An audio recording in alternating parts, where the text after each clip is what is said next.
there's no theme on that one, What you mean? right? The theme on that to me, outside outside of the drums on outside of the drums on Mhm. explosive.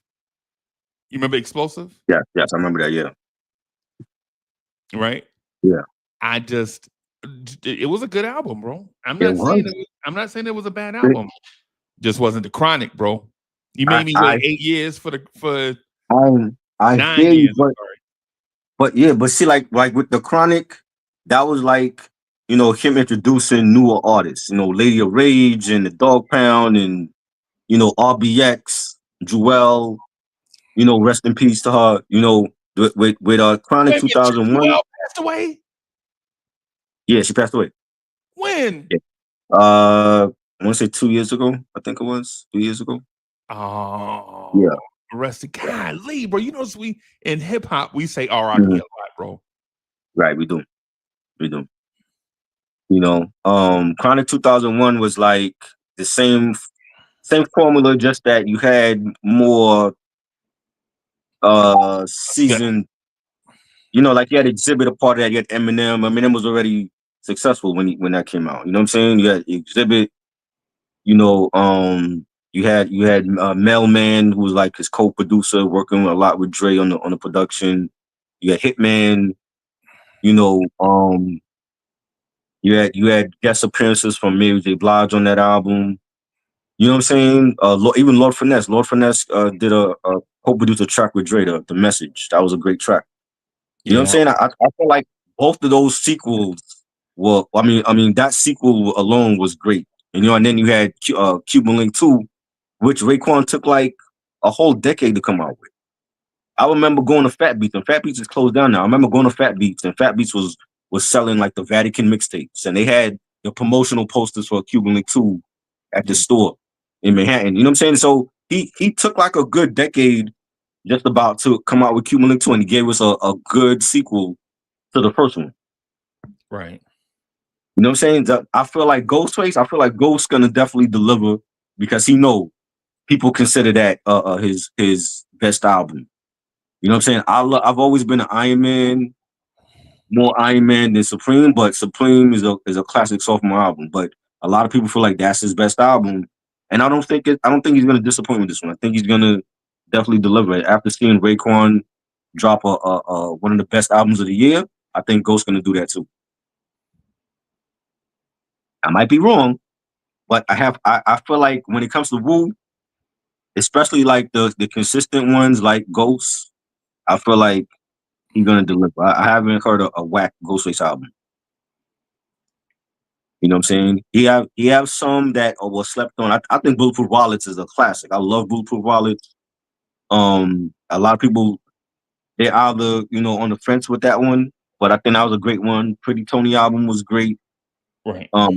Fish Scale, More Fish. I think it's like we did a whole discography on Ghost, and everyone I kept going back to like like every project to me was phenomenal in the last one. Okay. You know what I'm saying? So I have hope. And it's Mass Appeal. It's Nas. Nas probably gonna be on there. Get that Nas Ghost feature. Right.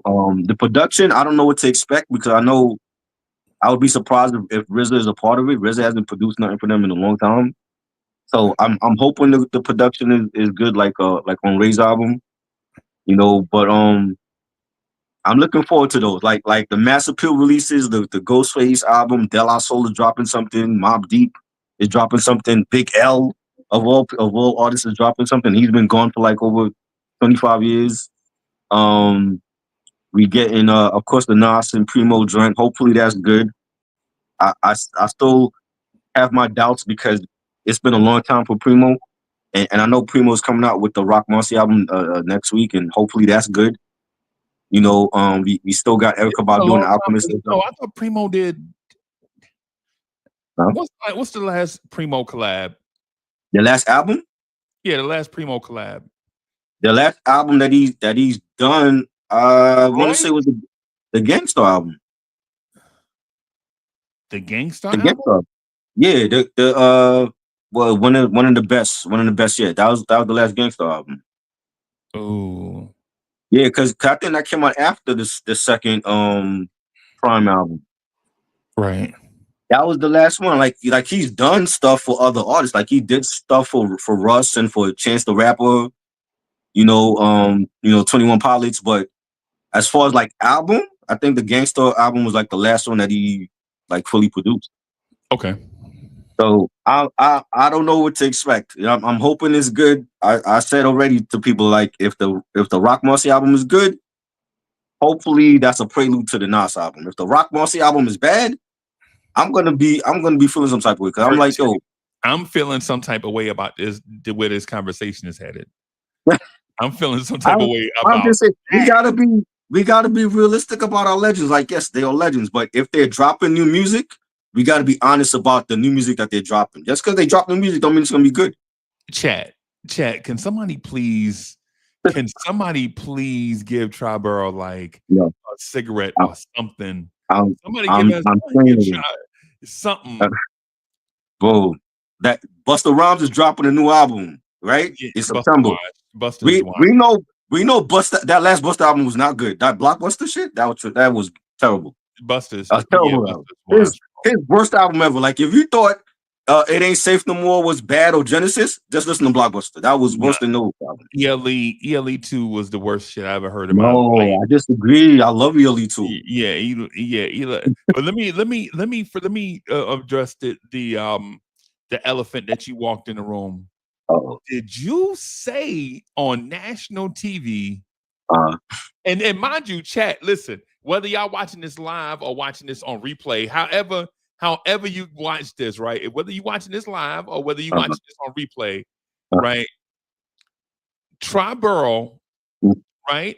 Formerly known as the Triborough Gigolo, he said, if the Rock Marcy and Primo album is bad. Yeah. That's what I heard. Now, I thought for a second, like, that's probably a Freudian slip. Like, he didn't really mean yeah, I did that the way it came across. He probably said it in just speaking, right? And like, general terms, whatever. No. And then he doubled down on if the Rock Marcy and I've said this on here years ago during the pandemic. Like my two favorite producers all time was Pete Rock and Primo, right? We've seen Pete Rock make many collab albums with different artists, Camp Low and Smith and Wesson, Skyzoo, Common. Salute Skyzoo, by the way. Salute Skyzoo. He gave Common the best rap album of last year with the Auditorium Volume 1.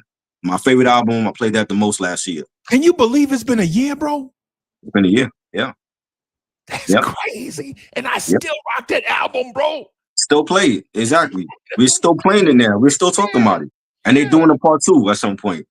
Right? But with Primo, I feel like there was a shift where he wasn't coming out with the best music. And I want to say that shift happened with the second Prime album.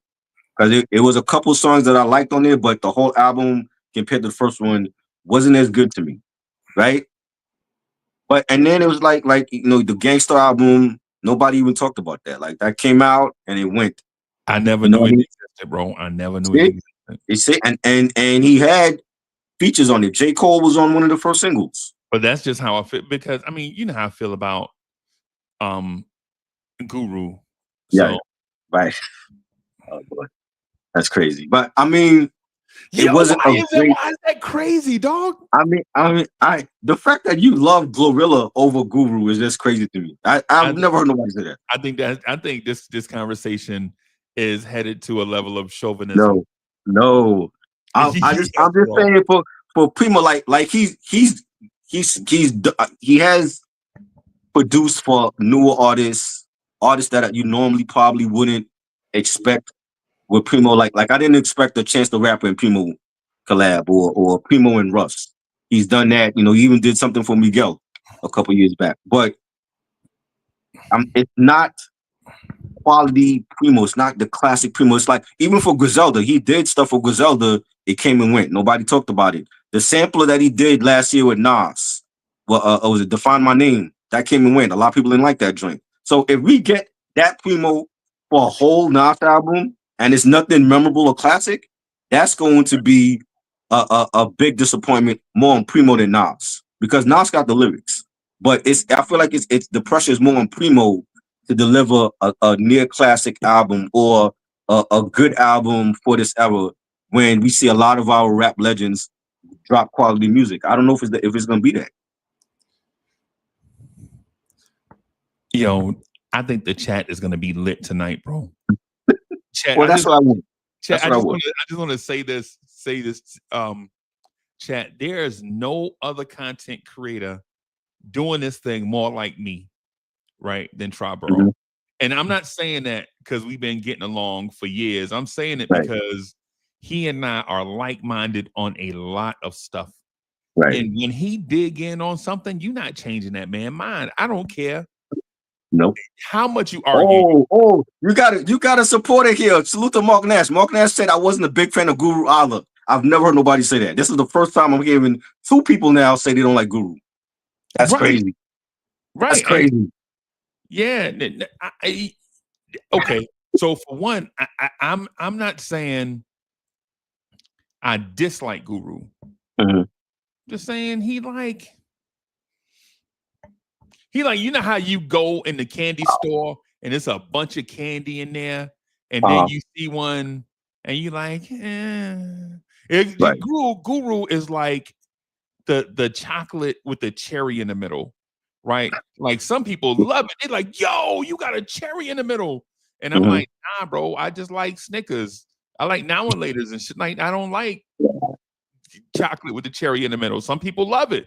I'm like, shit, I mean, I don't like that, bro. I just like, I like Now and Laters. You know, like when you had like the blow pop and you had like the gum in the middle? Yeah. And we would eat like the candy shell and then we eat the gum last? Right. That's how we looked at Guru. Guru was like he wasn't not. I don't feel like he was one of the best lyricists, but because of his the tone, his tone and his delivery on the Primo track, that's why him and Primo they mesh great together. If I asked you about, if I said Gangstar, right? If I said Gangstar, right, and I said somebody in Gangstar is not from the Northeast, which one is it? Most people like it got to be Guru, because the way that he don't rap like a New Yorker. He don't rap like, he rap like I'm gifted, unlimited, rhymes universal, some, and then I hurt you. Ooh, that was the slick wordplay right there. No, but see, not everybody is gonna deliver on metaphors and similes and punchlines. You know what I'm saying? Like Guru wasn't that, but like his voice again, it meshes well with Primo's production. You know what I'm saying? Like some people you hear, like I hear Russ, and the track that Primo gave Russ, he was singing on it. He wasn't even rapping. He's singing. You know what I'm saying? So it's like I expected you to rhyme on the Primo track, not sing on it. But yeah, to me, DJ Premier is, the more I listen to Premier, the more I think, wow, that's wow. I've never heard that. This is crazy. Yo, my man. Was there like a shift in Guru's like admiration while I was asleep? Because I don't remember nobody saying this stuff about him. I don't know. Black Rob's voice more than I like Guru, bro. Black Rob didn't do nothing with Primo though. Yeah, I know. I'm just saying I like Black Rob's voice more than I like Primo voice. No, I disagree. Not everybody sound great on the Primo track. I've heard it. Like I'm not convinced, but try. That's what I'm saying. I'm not saying Russ do not sound better than Guru on the Primo track. But you gotta hear me though. Listen to what I'm saying. I'm not saying that those two were not dynamic. Mm-hmm. And I'm not saying that Black Rob is the GOAT. Black Rob is probably a top 1,300 rapper. Oh my right? lord. Right. What Mm. I'm saying is that when it comes to voice, you know what I'm saying? Even Uh-huh. his voice is so I, monotone. He like the chocolate with the cherry in the middle. You like, yeah. Yo, my, can I say try? I yeah, don't like to cuss on somebody's platform, right? I'm gonna just ask you right. for permission. I'm gonna ask you for forgiveness just in case one Go slip ahead. out, bro. Go I'm ahead. Go gonna just ahead. say, you might be, yo, chat. Y'all know Uh, y'all my man's 50 grand. I, But Guru is like that chocolate with the cherry in the middle. Some people like, yo, but it come in that aluminum foil wrapper though, son. That milk chocolate, man, with the I'm cherry in the middle. I'm gonna send Mark Nash the track after this because he released it like months ago, and I ain't hear nobody talk about the Rush track with Primo because this nigga was singing on it. He was singing on a Primo track. Like when you hear Primo track, you would think as an artist, I want to rhyme on this. He was singing on this joint. Yeah, Guru's alright, bro. Guru I mean, is I mean, like I mean, bro, like Guru is the you had Quentin all Grimes right. of the So, NBA. Like, oh my god, how we oh out my here god. comparing Quentin Grimes to Michael Jordan, bro? What are we doing out here, All bro? right, so when you have like artists like J. Rule or Bahamadia or Yeah, MOP or yeah. so you feel like Group Home was better? You feel like Group Home was better on Primo Beat than Guru? Ain't no way. They Say could that one barely more time. rhyme. Say that one more time. You feel like the Group Home was better on a Primo track than Guru? This is not what I'm saying. Oh, because you saying everybody? I think it was Mark that said anybody sound better on a But Primo track than Guru. that's what he said though. My I'm bad. saying Uh I'm saying something. What I'm saying is that I like Guru and I like Gangstar, huh. right? But what I'm saying is I think there are other rappers out there that are better than Guru. And I'm not saying that in no Well, yeah, disrespectful I way. agree with that. I agree Yeah, with that. I'm not saying that in no disrespectful way. I'm not trying to Uh, be disrespectful for one to mhm. somebody that passed away, two for somebody that contributed so much to hip hop, right? Right. Three, somebody that came out with their own style and separated themselves. Four, a leader in the hip hop community for a minute, Hmm. right? Guru was a leader in the hip hop community for a while, Right. right? What I'm saying is that his tone sometimes could put a grizzly bear to sleep. Oh my God. I don't know That's what what that means. I never put a grizzly bear to sleep. So I don't know. I don't know. Did he have like special powers that I didn't care about, and he could just put bears it's to it's sleep? And, it's the opposite. His voice, there is no. Hey, you remember what I said about the Osley brothers about? And this oh, is not. I don't want to turn it into that. Right. What mhm. I'm saying is, you remember what I said about the Osley brothers about how it is on this certain plane all the way through the song, on every song, no matter how dynamic the song is, it stays in the same pocket throughout the song, right? And Right. when you listen to other people's songs, when you listen to Kool and the Gang, Earth, Wind, and Fire, there's always this up and down, a thing keeping your attention, keeping you in the thing. And then when you hear songs like what's the joint? Groove with you. Right. So you know how it's like a smooth joint all the way through, kind of like yacht rock. Right. That's Right. what I'm saying about Guru. Like Guru legit is the same all the way. Yo, there's a song called I'm the Man by Gangstar. Uh-huh. When J. Rule comes on and says, I'll tap your jaw. I know you heard it before. Said to the Bella Mine, I prove my word is law. Front door, want more dope rhyme vendor, not partial to beef or chief ambassador. Cause get mad because they can't score like a Wild West flick. I wish to shoot up your door. Mm. But I incite the riot. Don't even try it. Push up, son. Crab kids keep quiet. Like Mm. when you heard Guru on that, when you heard J. Rule, you like Yeah, but I mean, wherever they found him at, he's a but star. he was good with Primo for 2 albums, and then he went off and did his own thing. I, indeed, indeed. You know what I'm saying? Rock, what up, bro? Yeah, what I thought. Sorry for being late. Had It's connection all good. problems. It's all good. Salute. We're just talking about Primo, Nas, the Mass Appeal releases coming out. That's what it was. And I'm saying, like, I feel like there's more Standing for pressure. Guru, bro. He's standing for Guru. And There's on more that, pressure on Primo to deliver than it is for Nas. Nas got the lyrics. He ain't the one producing. It's Primo.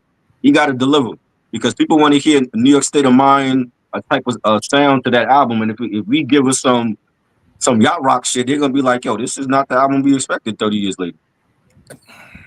You know what I'm saying? Indeed. I want to hear New York State of Mind. I gave you power type joints. Mark said I just skimmed through Russ, song produced by.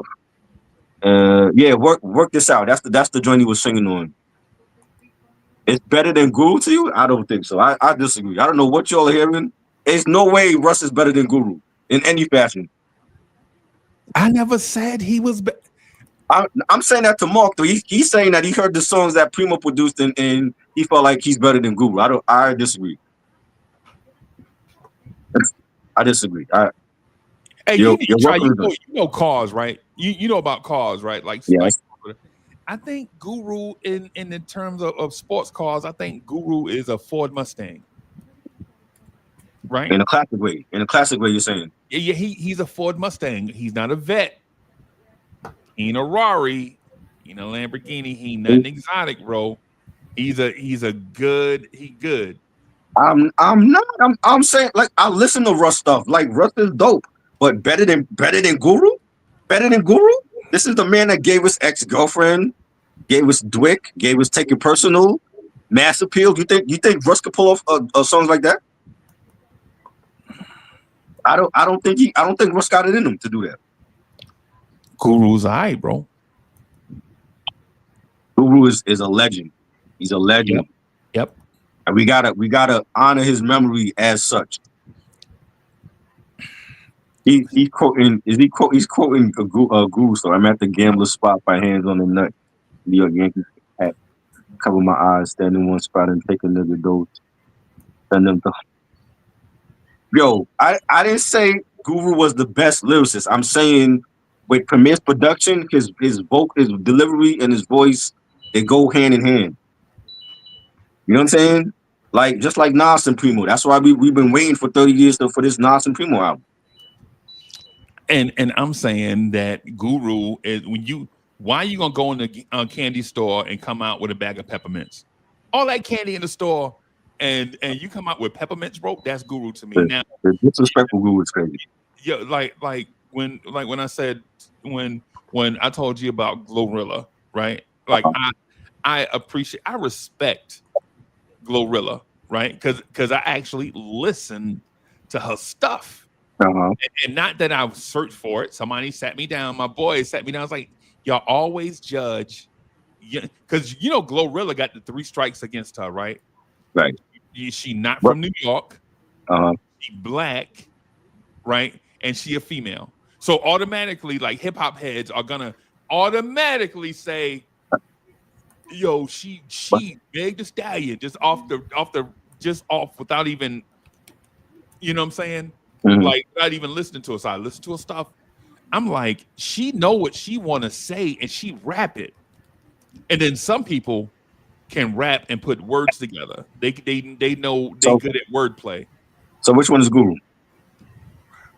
Guru is probably, in my mind, a top 20 rapper of all time. Okay, well, he made the top 20. No, hear me out though. He's a top 20 rapper of all time at having a thought and communicating that thought to you through song. Yo, what are y'all saying about Guru? Oh man, I don't know when. Yo, Dash is wild. Bro, I would never say that about whoever this Mark Dash TV is. Mark, salute to Mark.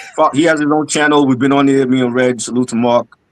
But I disagree about the whole Guru thing. I think Guru's a legend. Like I said, like he wasn't the best lyricist. If you're gonna compare him to like a Nas or like to a J. Rule, but Guru delivery and his tone matched Primo's production.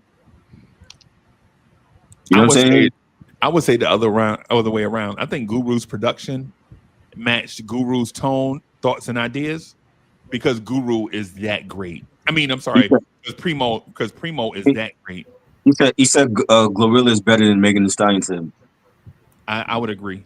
I have no dog in that race, so if y'all feel like that, that's cool. Can I ask you a question? Just real OD, real quick. Yeah. Just real OD, real quick. And I know this is crazy, it's sacrilege. That I'm about to ask you this. but it's only so I can get a gauge on how you feel. Glorilla or Roxanne Shante? Roxanne, what kind of question is that?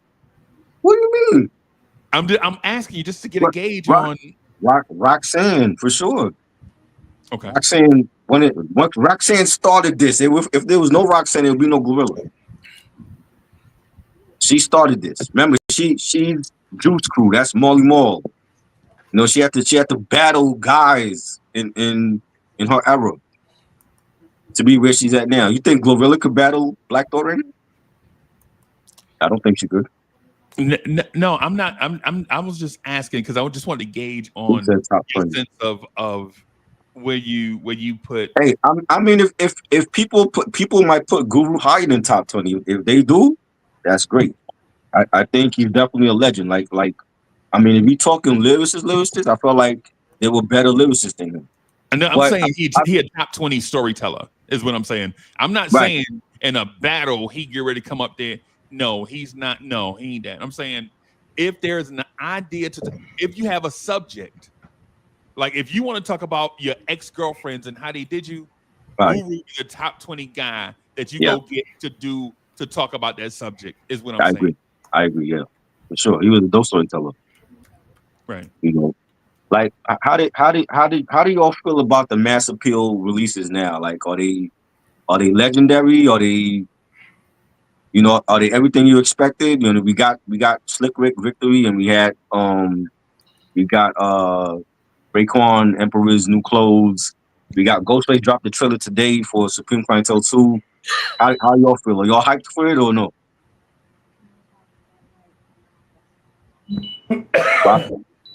Rock, how you feeling about it? Well, there's a difference between having legendary MCs on Mass Appeal's roster versus having a legendary album from said legendary artist. Right. So far, I think, well, first of all, Mass Appeal is a boutique imprint. Like it's only a select few artists that meet several criteria. Mm-hmm. Number one, you have to be legendary. You have to be of a certain cloth, not only musically but culturally. So they have that established. Now, I think it's too early to tell whether they have classic albums this year right now. Like I won't know that until maybe the end of the year, because I can gauge each album from the other albums that will come out later in the year. But they definitely don't have a dud. The Ford model comparison was Freezy's take. That wasn't mine. I'm just saying I felt like Guru delivery and his vocal tone sounded it matched Primo. You don't got to be the best lyricist on a Primo beat, but I felt like they just go. Let's like peanut butter and jelly. They just go well together. You talking about the take on Roxanne? I'm not saying. I'm saying to me, Roxanne is a better MC in every way possible than Glorilla. What line? Like, find me a line or a song that Glorilla said that was a hip hop quotable. I don't think she got that. I think Roxanne is a better MC than Glorilla. She ain't got to be first. She could have came out yesterday. I would have felt like she was a better MC yesterday to Glorilla. That's what I'm saying. You know what I'm saying? Like Glorilla's sexy. She cute and all, but I need more than just being a cutie with my music. We've seen a lot of cuties come and go, and they no longer care. We be like, oh, what happened to Jackie O? What happened to Trina? You know, the Roxanne Shante thing is a runaway narrative. Like, is Roxanne Shante, is she dope? Is she still dope? Yeah. I think she was the cannabis of her era, though. Cannabis, because she couldn't make dope songs. She had one song that was a great hip hop classic, right? But when it came to making music, nobody disputes that MC Light is better. Nobody. Right. Nobody disputes that Queen Latifah is better. Nobody disputes that Sweet Tea Sugar is better at making songs than Roxanne Shante, right? But if y'all just standing on the street and y'all just battle on the street, right? Roxanne Shante might be better than a bridled MC Light, because MC Light, you had to hold MC Light back from being MC Light in her nature wants to be cannabis, but she had a structure around her to help her make great music. But Roxanne Shante is Roxanne Shante better? No, I'm not saying because she was here. Well, I'm just saying when you look at it in the whole spectrum of everything, she was without Roxanne, you wouldn't have Glorilla. I'm not saying because she was the first that she was better. I'm saying, to me, she's a better MC than Glorilla. But she wasn't the first. She wasn't the first, but like for mainstream, it was considered the first. Like they're overlooking, what's her name? Angie Stone. Right, Sparky D. Yeah. Right. They're overlooking them. They've been doing that. I'm just saying, for mainstream wise, she was considered one of the first. But she didn't come out with a lot of great music. But MC wise, I'm taking her over Glorilla any day. I'm taking Doja Cat right now over Glorilla. I'm taking Doechii right now over Glorilla. Oh, Doechii, yeah, I could. You know what I'm saying? It ain't about it's not about her being first. I'm like, there's chicks right now that's better than Glorilla.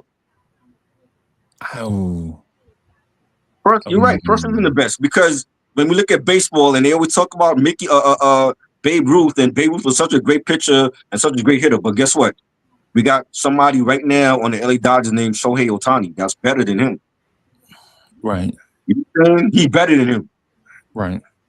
Just with his bat alone, he ain't even got a pitch. MVP last year just with his bat, and he pitching again now. And I think he's better than Babe Ruth. You know what I'm saying? But yeah, first ain't always best. But right now, I can name 5 other female MCs right now that's better than Glorilla. And he knew. You know what I'm saying? And they knew. You said you don't like Doechii right now. I like the Anxiety song because it has like an alternative sound to it. So she's not just rap. She can do alternative. She can do a little bit R&B. I like her. She remind me of Missy a lot. Like Missy was like that. You know what I mean? But how you feel about the Mass Appeal project right now? Are you excited for every release? Has it just been blah to you? I think it's genius. I think the idea of Mass Appeal is genius. Right. I think it's genius. Like, you bring people out with limited expectations and let people re-wet their palate, so to speak, kind of get back in the game, establish a certain thing, and let it be about the art and not about hype. Right. That's the reason why. That's the reason I like the idea of it. I always like the idea of it. Like, I like what just be about the craft. Right. You know what I'm saying? And so while there are certain people, now I'm predisposed to liking people regardless of what, right? Like, I give an example. I don't think Nas ever dropped a bad album. I know that's not a popular take, right? Because some people are like, yo, there were a couple of albums where that probably wasn't it. And in my mind, I'm thinking, I know where that artist was in that time. I know what he was thinking. At least I think I know, based on what was released to the media, through the media. Like, I kind of know the place he was in when he released some of this stuff. And so I can kind of feel for him. Like, my heart can kind of go out to him in those moments where he's trying to express a certain thing that people that have not gone through those things may not understand. Right. And so I know that sounds like I'm standing for Nas, but so what? right? Like there are some artists that you remember when Trouble T. Roy passed away and Yes. Heavy D and the Boys released Peaceful Journey? Mhm. And we're like, yo, this ain't nothing like Big Time. Right. Right? Well, it wasn't meant to be anything like Big Time. It was meant to come from people mourning like legit. They so young that they can't understand what just happened to them, Right. even months and months after the event happened. Right. Right? Like people legit was telling them the whole time, like, bro, y'all play too Heavy D and them. I mean, not Heavy D, I'm sorry. Chuck D told a story about he was telling them these dudes like, yo, y'all wilding out here. Y'all got to grow up and be professionals. And then this thing happened, and Chuck D can't even go to him and say, I told you so, because everybody's so hurt up and this thing is so tragic. You know what I'm saying? Right. So I understand, like, when somebody does an album and it doesn't hit like with popularity, you know what I'm saying? I get it, because an artist at heart is indeed an artist. Like, yo, you ever heard that song? A song I heard the other day. I forget the name, the real name of the song. It's a song called "No Future in Your Frontin'." I had Miss Mocha listen to it the other day. Right, this song like came out in like 91, 92. I was like, yo, this right here for its time was innovative, Right. and I think we might have missed it. You remember MC Breed? Yeah. We was listening to it's Wednesday, so Monday night I was listening to it. I went back and listened to it. I was like, yo, this song was probably ahead of its time. What are you talking about? Uchi Coochie? No, that's MC Breed. Oh, MC Breed. Yeah, that's MC Breed. Breed. Oh, you're talking about MC Breed. Yeah. I remember. Yeah, that I remember. They used to play the video for that. I remember that Johnny, and then the Johnny did with Pac.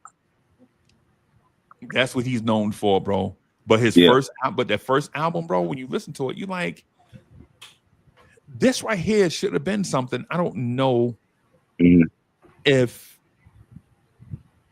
the masses were kind of it wasn't ready for it. Yeah. It wasn't ready. And so that's what I like about mass appeal. Like even the Slick Rick album, I go back and listen to some stuff.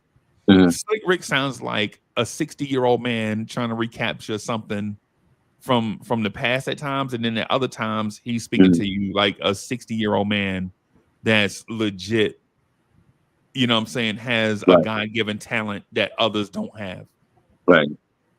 And so sometimes he connect, and sometimes it's like he pulling out the dusties, but at the same time you like, what? Okay. I mean, they did say that he was working on the album for 6 years, and I'm like, for 6 years, and you get like half of the album was like a minute long songs. What was he doing with the unreleased stuff? Because there's songs that didn't make the album. He has like 2 songs with Q-Tip that didn't make the album. You know, and I love Slick Rick. I think the album is better in video form. Like when you look at the mini movie he did and the skits, like they make more sense with the videos. When you hear them, it's a different story. I'm like, I don't want to hear a 13-second skit because it makes no sense. But when you see it, it makes better sense. I think that's the only album I could say where I liked it in video form. Reg, what up? Salute. You know what I'm saying? But he had some joints on it, like the Documents joint with Nas was fire. The Landlord joint to me is the best song on the album, but there's no video for that for whatever reason. He did a video for everything else. There's no video for Landlord. I feel like we got to get a video for that at some point. But I think Slick Rick is still in his bag, and like he did the production with mostly him, and I think Tip did a joint, and I think Dirty Harry like co-produced with him. But I think Mass Appeal they're giving the fans what they want, a new Della album. We've been hearing about that. Excited for that. Supreme Clientele 2 dropping, I think August 22nd it is. You got Big L. I don't know what Big L stuff is. I don't know if it's unreleased or if it's like AI or whatever, but we're getting a Big L album. We get Mobb Deep album with Alchemist and Havoc producing, and Nas is on it. We know that. You know that off rep. Yeah, we know Nas is on it. We know a Prodigy daughter, Fox Santana, is gonna be on it as well. And Big Noise will probably be on it as well, and that's gonna be fire, hopefully. And we got Nelson Primo. I expect that to be at the end of the year. That's gonna be in December, I think. I think that's how they're gonna end it off. You know, I'm excited, and even outside of the Mass Appeal stuff, you got the Eclipse album. To me, is the best rap album out now. You got Freddie Gibbs and Alchemist, Alfredo 2, one of the best albums out. Raekwon album as well was great, and I think this year going to be a solid year, just like last year. I mean, speaking of Slick Rick, Uh, this is a non-Mass Appeal artist I'm going to bring up, but the comparison is apt. Now, you brought up the Slick Rick album. Yeah. The Slick Rick album, I listened to it. It came and went. I mean, like a lot of people, it was a curious listen. It didn't blow me away. To me, it seemed like more. They seem like works in progress, but Kwame recently put up a snippet of a single he's going to put out on August 8th ahead of his album. I love that song. From what I've heard, I like that snippet more than anything I heard from that Slick Rick album. Wow. And if you go on Kwame's page, the song is called Miss Mary Mac. Yeah. And I swear it's like he brought the 80s to 2025, and it's fresh. It sounds fresh to me. It sounds very current, and it sounds like he's rejuvenated. But I really like if I feel that from a snippet, then I have high expectations for the song. So I still want to hear the album because I haven't heard a Kwame album since like the end of the 80s, early 90s. See what I mean? So I want to hear it. The clip is good. Bro, somebody sent me the clip today. I heard it. And it's cool, but I want to hear the whole project though. You know what I'm saying? Like I'm a project dude. Like I want to hear the album. I'm an album nigga. I'm not a streaming person. It's like I got streaming, but I hear the new albums on streaming. You know what I'm saying? So like I want to hear the full project, not just one song. I mean that's fair. And like I said, it's only like a 30-second snippet. So it's right. So it's not fair like to judge a snippet versus Slick Rick's album.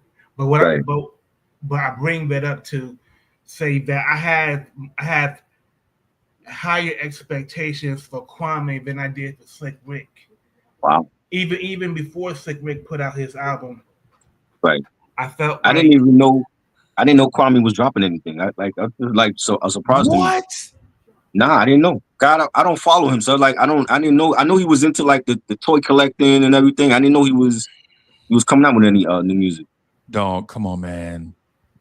Come on. Kwame been saying this for months, almost years.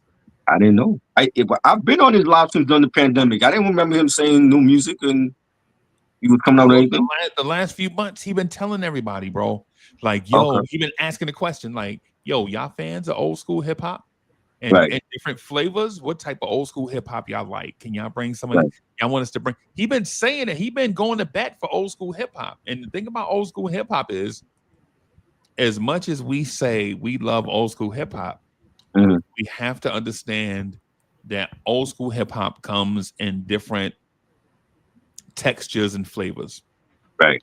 Like for some of us, old school hip hop is Super Lover C and Casanova Rudd.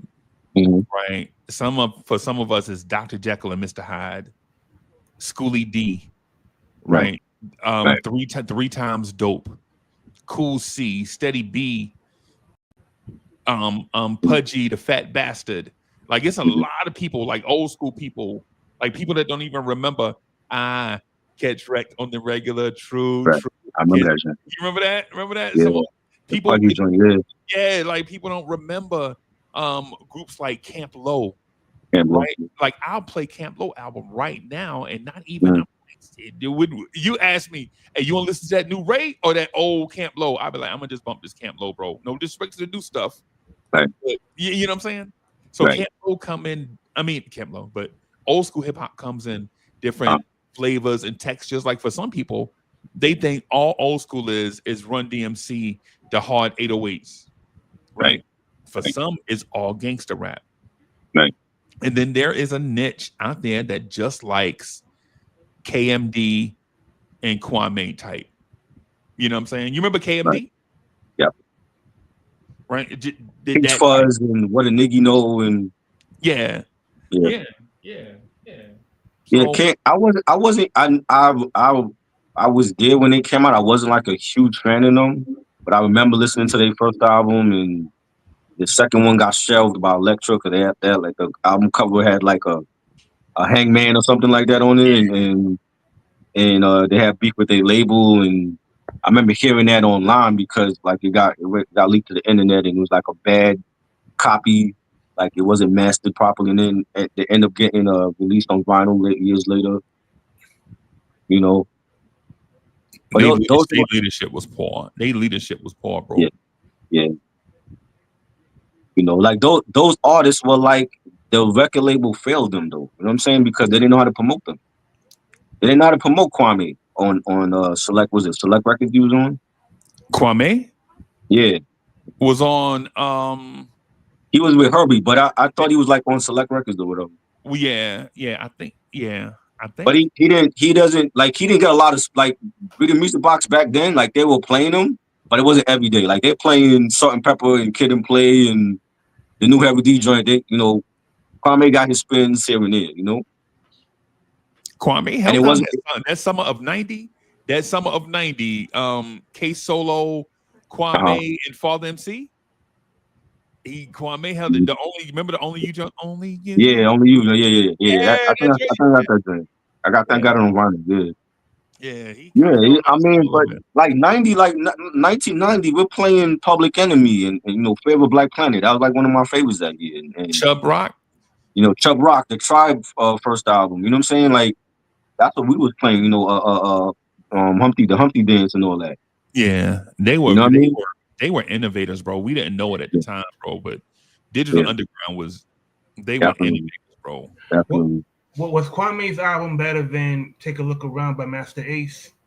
Oh, that's a slept on album. That's another one people don't talk about. That's another one people don't talk. They talk about Sitting on Chrome, and that came out in '95. They totally skipped his other albums. And try you know how I feel about the INC days. Yes. You know how I feel about you know Born to Roll and G Bass nigga. When he was on Delicious Vinyl, I to me it sounded like Ace was trying. It sounded like a 2-bit version of West Coast gangster rap. Oh God! Don't say that. Maybe it's not fair for me to think that, but that was my first impression. His lone, cold, chilling album. I really enjoyed that, especially Moving with that Jermaine Jackson sample in the chorus, the Music Man, right? Me and the Biz. Man, but you know my favorite joint from Take a Look Around. It's a song called I Gotcha, and he's sampling the guitar riff from Talking Loud and Ain't Saying Nothing. Right. And every line is prefixed by I gotta do this, I gotta do that. And it's very motivational and very inspiring. But unfortunately, maybe in 1990, Cold Chillin' put out Wanted Dead or Alive in 1990 by in G-Rap. And for some reason, I don't even know how this even happened, but Take a Look Around got overshadowed by Taste of Chocolate. as bad as that album was. Right.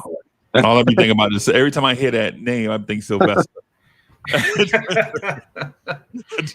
Yo. Just hey, if y'all don't mind, let me just say this. So Master Ace is a huge fan, and Ace, if you watching, we still a huge fan of you, man. Thank you for holding it down in hip hop throughout all the years. Remember, some of this stuff is just critique. It ain't hate. It's critique, right? So salute to Master Ace. He probably out there somewhere either working or planning to work. Like the dude is work nonstop, man. So salute to Master Ace. Shout out to Master Ace, a guy that's always working, always representing hip hop, always representing the culture, and always looking to do good stuff. So if we say anything, Ace, if you see this, bro, keep on grinding, bro. It ain't nothing but love. So and Ace to me is the best storyteller in rap. And that to me, as far as making conceptual albums, I don't think there is a rapper that does it better. Just if you look at his discography of the last 30 years, like this man, he takes his time. And if you watch the documentary behind the making of Disposable Arts, like he is very meticulous. He takes a lot of well-detailed notes about how he wants each song to be a character study of the story that he's telling. You know, Beautiful Long Nights is another one. My favorite album from 2018, Try. You know how I feel about Brooklyn Story. Right. And this is a man. This is a man who made his debut on the Symphony in '88, and in 2018 had the best album of 2018 against a field that was loaded. Yeah. You know, 38 Special, Cool G Rap, Victory Lap by Nipsey Hussle, Daytona by Pusha T, Book of Ryan. Like, man, Ace, like your favorite MC, even if they don't bring him up, he's well thought up in hip hop. He been slept on for a minute, and I feel like now that he's older, he's just now starting to get his recognition in like the last 10, 15 years. Like you said, like with projects like Disposable Arts, The Son of Yvonne with him and MF Doom. Yes. You know, the two albums with him and Marco Polo. I love the Brooklyn was good, and I love Richmond Hill. Richmond Hill was another great album. And even on that album, like he's talking about plant and having being vegan and going with the plant life route, and you know, talking about the hood on Poor People Everywhere, and that whole album was phenomenal. Marco Polo don't get his shine out as a producer. You got to get that. You got to get that brother on the show. Try. You got. I would love to. You know what? My mom used to work at Verizon with Lord Digger's mom, because she used to tell me, like, she used to say how like Digger's mom used to tell her that, you know, Busta Rhymes would stop by their house for dinner and all that. Like that's how like close he was with the artists, and I would love to have him on the show. Yeah, I'll see what I can. Listen, everybody, listen. I'm not name dropping. I'm just a regular cat off the internet that just like that to chop it up and all that. I don't have no power, no nothing through this thing that we do. However, we do establish relationships with people that know people that might know somebody. And so the thing with Master Ace is, you know, him, Coogee Rap and others, we know somebody that knows them, right? And so at times we may, hey dog, do me a favor.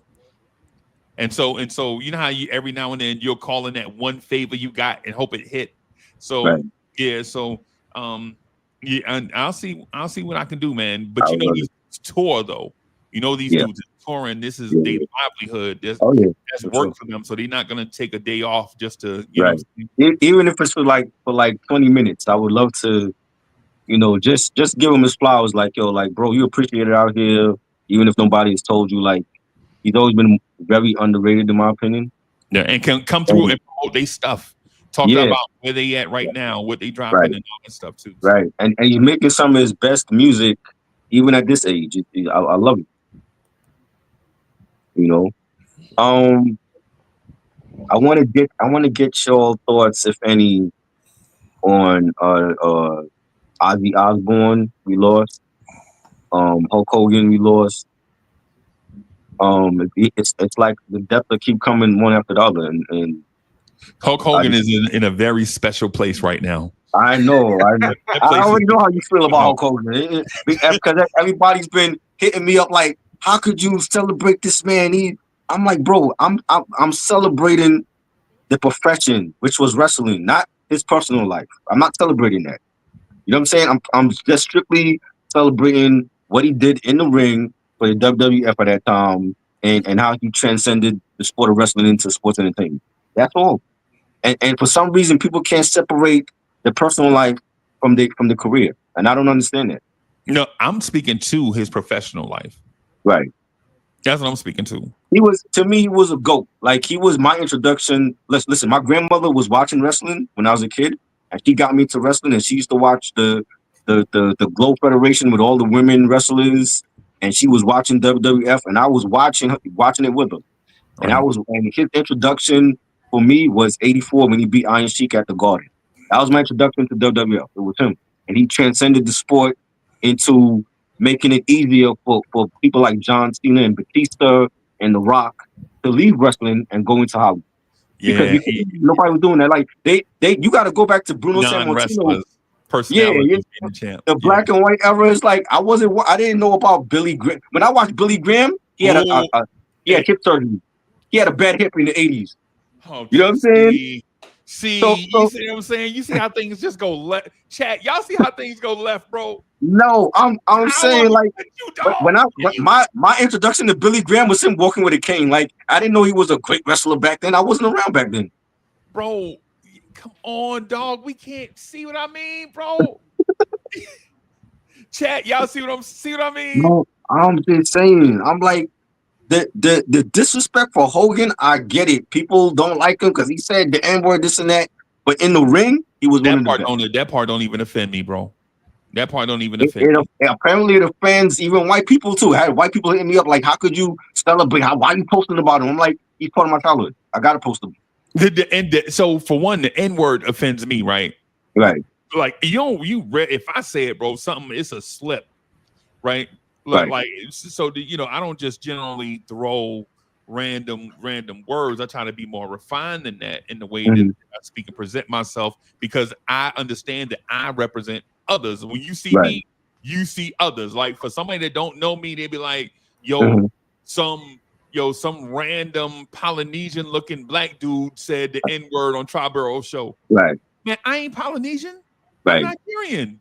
Right. But the thing is this. The thing I'm talking about Hulk Hogan is how he stole superstar Billy Graham's whole persona and brought it to a new type of thing, like people never saw it before. Him in the Ultimate Warrior took superstar Billy Graham's style and put it in front of camera. And then now people forget about superstar Billy Graham. It's like when I hear people say, yo, such and such is the greatest rapper of all time. And I'm like, well, how can you say that when you never give Grandmaster Casanova Fly any listening? Like, the legit Grandmaster Casanova Fly wrote rhymes as if he was Barry Manilow. For people that or John Lennon, for people that know who John Lennon and Barry Manilow are. Grandmaster Caz wrote rhymes like that. Right? Like, when he was legit saying things to your mind that had you less listening about the beat and more about the things that are being said. Remember, hip hop in the early days, it was all about the beat, the break beat, right? It's all about the music. And then you hear Grandmaster Caz, and all of a sudden you're like, yo, what did he say? And then you going back to your radio, pressing rewind and listening to what that man said in an era where it was all about dancing and music. right? So what I'm saying is basically I'm saying Glorilla is better than Guru. Oh my God, we No, back to no, this now. I'm trolling. Okay, I'm trolling. I'm trolling. But basically, what I'm saying is that some people pioneer. Some people Mhm. are so far. Like I heard the song "Ain't No Future in Your Front," and like when I hear that, Right, I'm like, that song is like, it's not. It's not OPP or Summertime right. or songs that came out during the era. Mhm. It's not 100 Miles and Running, right? It's not any. It's not Benedict Arnold. It's not any of those songs from NWA. Right, Is different in that you can be from over there or from over here, or you can be where you from, be original, be honest and true to where you from, and just do right. it the way that you do it. And if them people over there don't like it, and them people over there don't like it, the people That's where what up. you from are gonna like it because you representing them, Right. right? So But but even over here, I try to put people on to Bone Thugs and Harmony and Outkast. They wasn't trying to listen to them. uh, You know what I'm saying? So it's like I have friends like that. Like, nah, I ain't trying to hear them. They from Cleveland, and the other group from Atlanta. They trying to hear what Onyx is putting out, what MOP is putting out. You know what I'm saying? So it's like it was a regional problem that I feel like it's still it's still there in a way, but it's really not, because I think like hip hop is global now. But like when you have these discussions, there's still people that bring up region. And I'm like, that should be out the window already. You know what I'm saying? And also, back then, if you just look uh, geographically, New York City is the biggest metropolis in the United States. Mhm. So that means that's much more competition just between both boroughs alone. So Right. I can understand a New Yorker being reticent to embrace Bone Thugs and Harmony and Outkast, especially when you have that much talent in one hood, let alone a borough. But in 2025, Hmm. those those divisions hardly exist. Right. But Because number one, I still hear it when it comes to discussions. You know, like if Complex put out best 50 LA rappers, that's still going to be an issue if you from the East Coast and you wasn't listening to MC Breed or Spice One. I have a like anybody. If you're not from the West Coast, why is anybody doing a list about I don't the best understand that. LA rappers ever? That's Complex trying to trying to stay relevant. That's what that's about. They're the only ones that come out with these lists every couple months, and it's like they don't even know what they talking about. I'm like, they don't even believe the shit that they be saying. Because I would feel the same way if a non-New Yorker was rating the best New York rappers. I mean, I wouldn't. Uh, because My emotions wouldn't be involved, because I'm like, that's somebody's opinion. So their list is gonna be different from mine. They might not have Mike Geronimo on there. They might not have Roy Flush on there. yeah, I understand that, but what I'm talking about is certain expertise just because you're from a particular Right. geography, and also your lived experience. Mhm.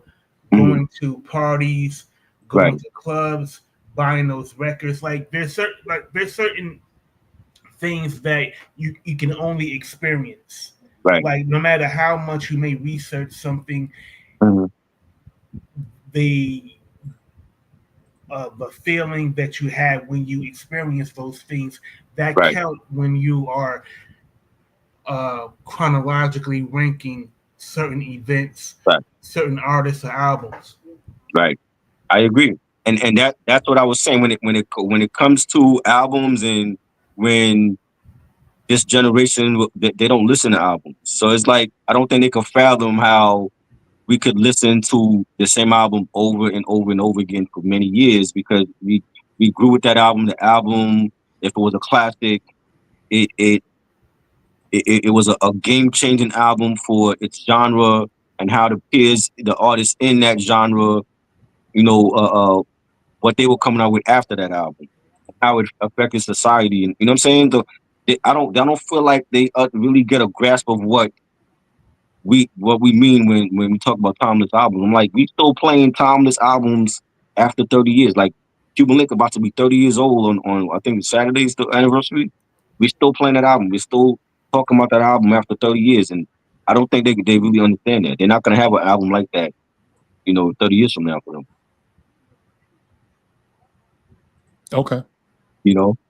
But like what I was saying, like with Hogan, it was like, I'm like, bro, like I get why people mad, but it's like professional, personal is two different things. You know what I'm saying? Yeah, Like Hulk Hogan got famous for what he did in the ring. He didn't get famous for saying the N-word. He got famous for him transcending the sport into mainstream and what it is now when you have ESPN talking about WrestleMania and SummerSlam. Like they wasn't doing that before.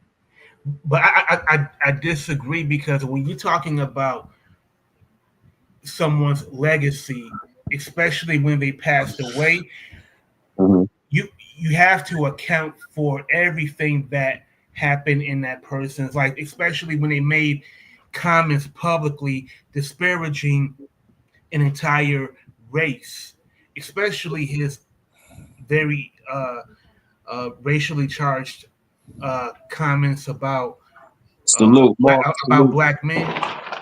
So let me ask you that. I'm glad that you said that. Now that Mark is here, let me ask you. So when this Michael Jackson biopic come out next year, right? And they're gonna talk about the child allegations and all that. What's Michael's legacy? Is it the child allegations or is it what he did with the Jackson 5 and then what he did as a solo artist? It's already above because it's Yeah. cumulative. Like you can't vote like you can't like people going to remember Michael Jackson for different reasons. Some people will remember him for his incredible impact that he had on music. Some people will remember him for the child molestation trials Mm-hmm. of uh, of 2003, like his 93. interview. Remember, it was 93 first, and then they tried to get him again. Yeah, but the first one didn't go to trial. Right. Yeah. But so my point is, not everybody is going to remember Michael Jackson the same way. Like no public figure is going to have the same fondness for that person's Right. music than someone else. I, And if I you want to. make I want I'll just end this by, if to. you make public comments that that rub people the wrong way, especially when it's based on uh, bigotry, Yeah. then it's up for grabs. Right. You have to, people have to be comfortable with people wrestling with that. Right. I want to get Mark Nash. Salute to you. Follow him on YouTube. You guys on channel. Great guy. Me and Reg has been on his platform in the past. I want to get his thoughts on Hulk Hogan's passing if he has any. Let me tell you, brother. When I think about Hulk, nah, man, nah, man. I ain't gonna lie. Like many people, I grew up as a fan of wrestling, watching wrestling on Sundays, and Right. then I remember the WCW, WWF. Then I remember when he switched to Hollywood Hogan, all Yeah. of this stuff. Man, hey, look, the kid in me remembers Hulk Hogan. Like, oh man, rest in peace. But the adult in me who heard those the most hideous and disrespectful things he could ever say about his fan base. I don't miss him. I don't be like, oh, I don't say rest in peace. Now I'm not gonna kick him while he's gone.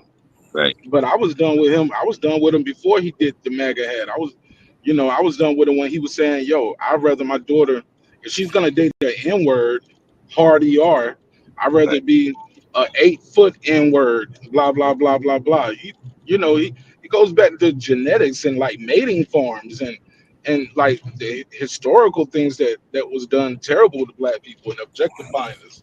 Right. No, I don't.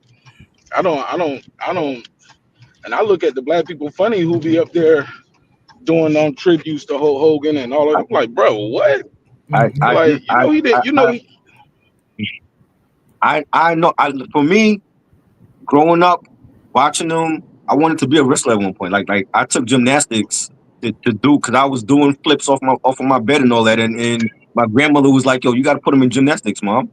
And I went to gymnastics and I did gymnastics for 4 years because I wanted to be a wrestler. I wanted, seeing Flying Brian and seeing the greats, the Killer Bees and all that. You know what I'm saying? And Hulk Hogan was like one of my favorite wrestlers growing up, Macho Man Randy Savage and Ultimate Warrior. And I'm like, I just wanted to celebrate what he did in the ring, not his personal life. That's what he did in the ring. When I was a child, I was a child. But as I became a man, I put away those childish things. I feel you.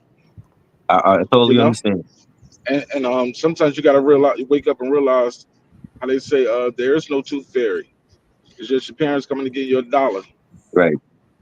And then as you Yeah. get older, you got 32 teeth. You don't get $32. For every two, that you probably get $1 for the first couple teeth. Hmm. But after that, it's over. Santa Claus ain't real. Right. Nobody's coming to save you, and especially Hulk Hogan. Right before I clicked on, I heard you say something. You was like, with the Michael Jackson biopic coming out, how are we gonna Yeah. feel? Hey, Michael. Last time I checked, Michael Jackson was not convicted of anything. He Exactly. was They tried. they tried to get him He was twice too. tried and acquitted. Right. And years later, those people came out and said, "Hey, we was forced to do that by our parents and lied." And then after the man died, they came back and doubled back. I'm like, nah, he really did do something. Then they said again that they didn't do. Hulk Hogan, we got him on tape saying those racial things. Um, and it's crazy. Like black people, we always so forgiving. Say something about Israel or these Jewish people. Oh my God, anti-Semitic. You're gonna cancel, lose your job, and you done forever. Black Yeah. folks, we always want to bring somebody to a cookout because they can dance. What? I Yo, feel Come she you. on, can man. play spades though, dog. Nah. His own daughter. I don't know if you saw that. Try. His own Yeah. daughter I saw. said, "Look, I don't want." Brooke Hogan said, "Look, she still hasn't forgiven her father for what he said. That's his daughter. He was talking Right. about her. Right. These are black folks that would be like," and she was like, "I don't want none of his inheritance. I don't want nothing to do with him. Don't ask me about him. I ain't been rocking with pops since then." Right. I These people I are the I ones that know you close, and that's hey, look. Also around that time, he was sleeping with one of his friend's wife. Got caught yeah. on tape doing that. Hmm. He wasn't a good person. Just because you like Nah. somebody's persona doesn't mean they're a good person. Right. You get what I'm saying? Yeah, I get it. But I I digress. still feel like when it comes to these celebrities, people forget that they are human beings too. Like they make mistakes. You know what I'm saying? Like even if they feel like they're larger than life, they do make mistakes. And who are we to judge off of what they've done? Because there's people, the same people that's judging them are the ones doing the exact same thing. I disagree right there a little bit. Here we go. Making a How? mistake is I left my key. Making mistakes. I left my keys at the house. Damn, I went to the grocery store. Damn it, I left my wallet. That's a mistake. Being a bigot and a racist, that's a choice. That's a lifestyle. That's the way you live. That's not making a mistake, sir. But suppose that's how he grew up. Suppose his family was bigots and racist, and that's all he knows. So so if that's the case, You grow up. He grew up poor, but he chose not to stay poor. It's a mindset. It's a choice. so Right. if that's the case, then we should forgive David Duke. We should forgive the grand uh, wizard dragon of the KKK. Let's forgive every person that has done despicable things to other people because that's how they were raised.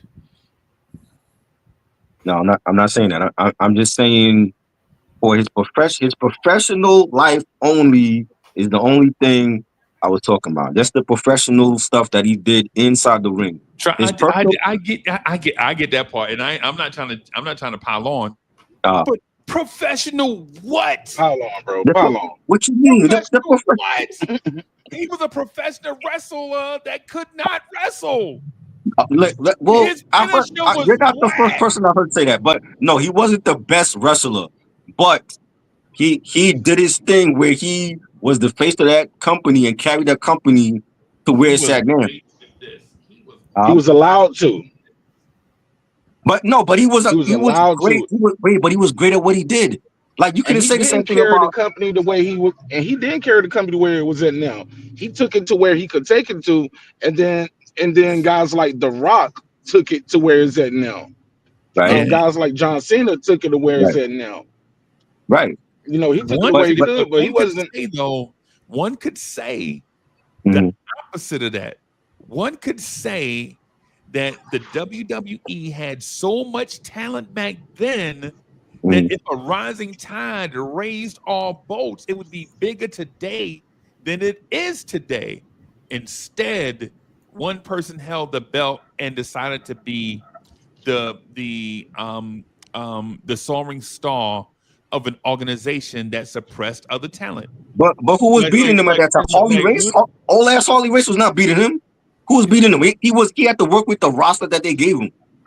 Nah, bro. I feel you, With and with I with, the, respect. Man, with they the, I were respect. stealing talent left and right from I, right, but I mean, WCW. with the exception of like Like a guy like Macho Man, Sting over there with a can. right? Go ahead. No, I was saying with the exception of Macho Man, who later became champion, and then you had Ultimate Warrior, but Warrior didn't last long because of his personal Ultimate demons. Warrior, Lex Luger, Andre the Giant. They had stars over there larger than life. They chose to let that guy be the You're right. face of the organization. He was chosen. He on nights was supposed to give up the belt and would not in the ring. Y'all want me to give Because up the belt tonight? I feel like Right? nobody was worthy of Hogan at that time in the WWE. I'm gonna. I'll tell you. I'll say some names, man, and I'll say this. Right. Mhm. I'll I'll say be right this. back. Let me Right. take this stuff for Yeah. my sister. But Okay. the thing about Hulk Hogan and think about WWE or WWF is we have to remember that it was the World Wrestling Mhm. Federation, Right. and Hulk Hogan turned it into the World Personality Federation Right. because he was not the wrestler Bob Backlund was. Bob Right. Backlund was the original Kurt Angle, Right. right? Uh-huh.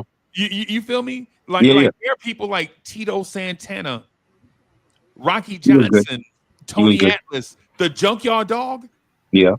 There were people But that had these personalities that could have helped lift this thing, but your blonde hair, blue eye, I, all American thing during the Olympic era. Remember, this is the Olympic era too now, where right. there was so much pride in the thing and such and such and such that even a guy like Sergeant Slaughter, who came in as a heel, Right. turned good guy because all he said was, "Hey, I'm a proud American." And next thing you Right. know, the switch flips, and now He, Sergeant Slaughter is standing in front of the American flag like this. and Sergeant Slaughter wasn't a great wrestler. Like he was better He was not. he was better on G.I. Joe. You He know was what I'm better saying? on. He was better on. Yeah. Yes, he was. He was better on G.I. Joe. Yeah, he was. He could take out a whole bunch of Cobra Vipers, like 8 Cobra Vipers coming at him in the ring. He could barely wrestle one person. And WWF was getting paid behind the scenes like a mug. You Right. know what I'm saying? Like, Right. you know what I'm saying? So my thing is if we're talking about wrestling, if we're talking about just wrestling, and we're talking about bad guys with a super persona for WWE, it's probably Ric Flair, right? Like Right. you got to throw Flair in there too, like a very selfish narcissist Mhm. takes a thing and raises it to like this place through that Right. narcissism, right? Right. This dude Hulk Hogan basically took what other people were doing. You know what? Right. Hulk Hogan, people might say Hulk Hogan and Jay-Z are the same person. Mm. How so? Hold on, how I missed that part. How so?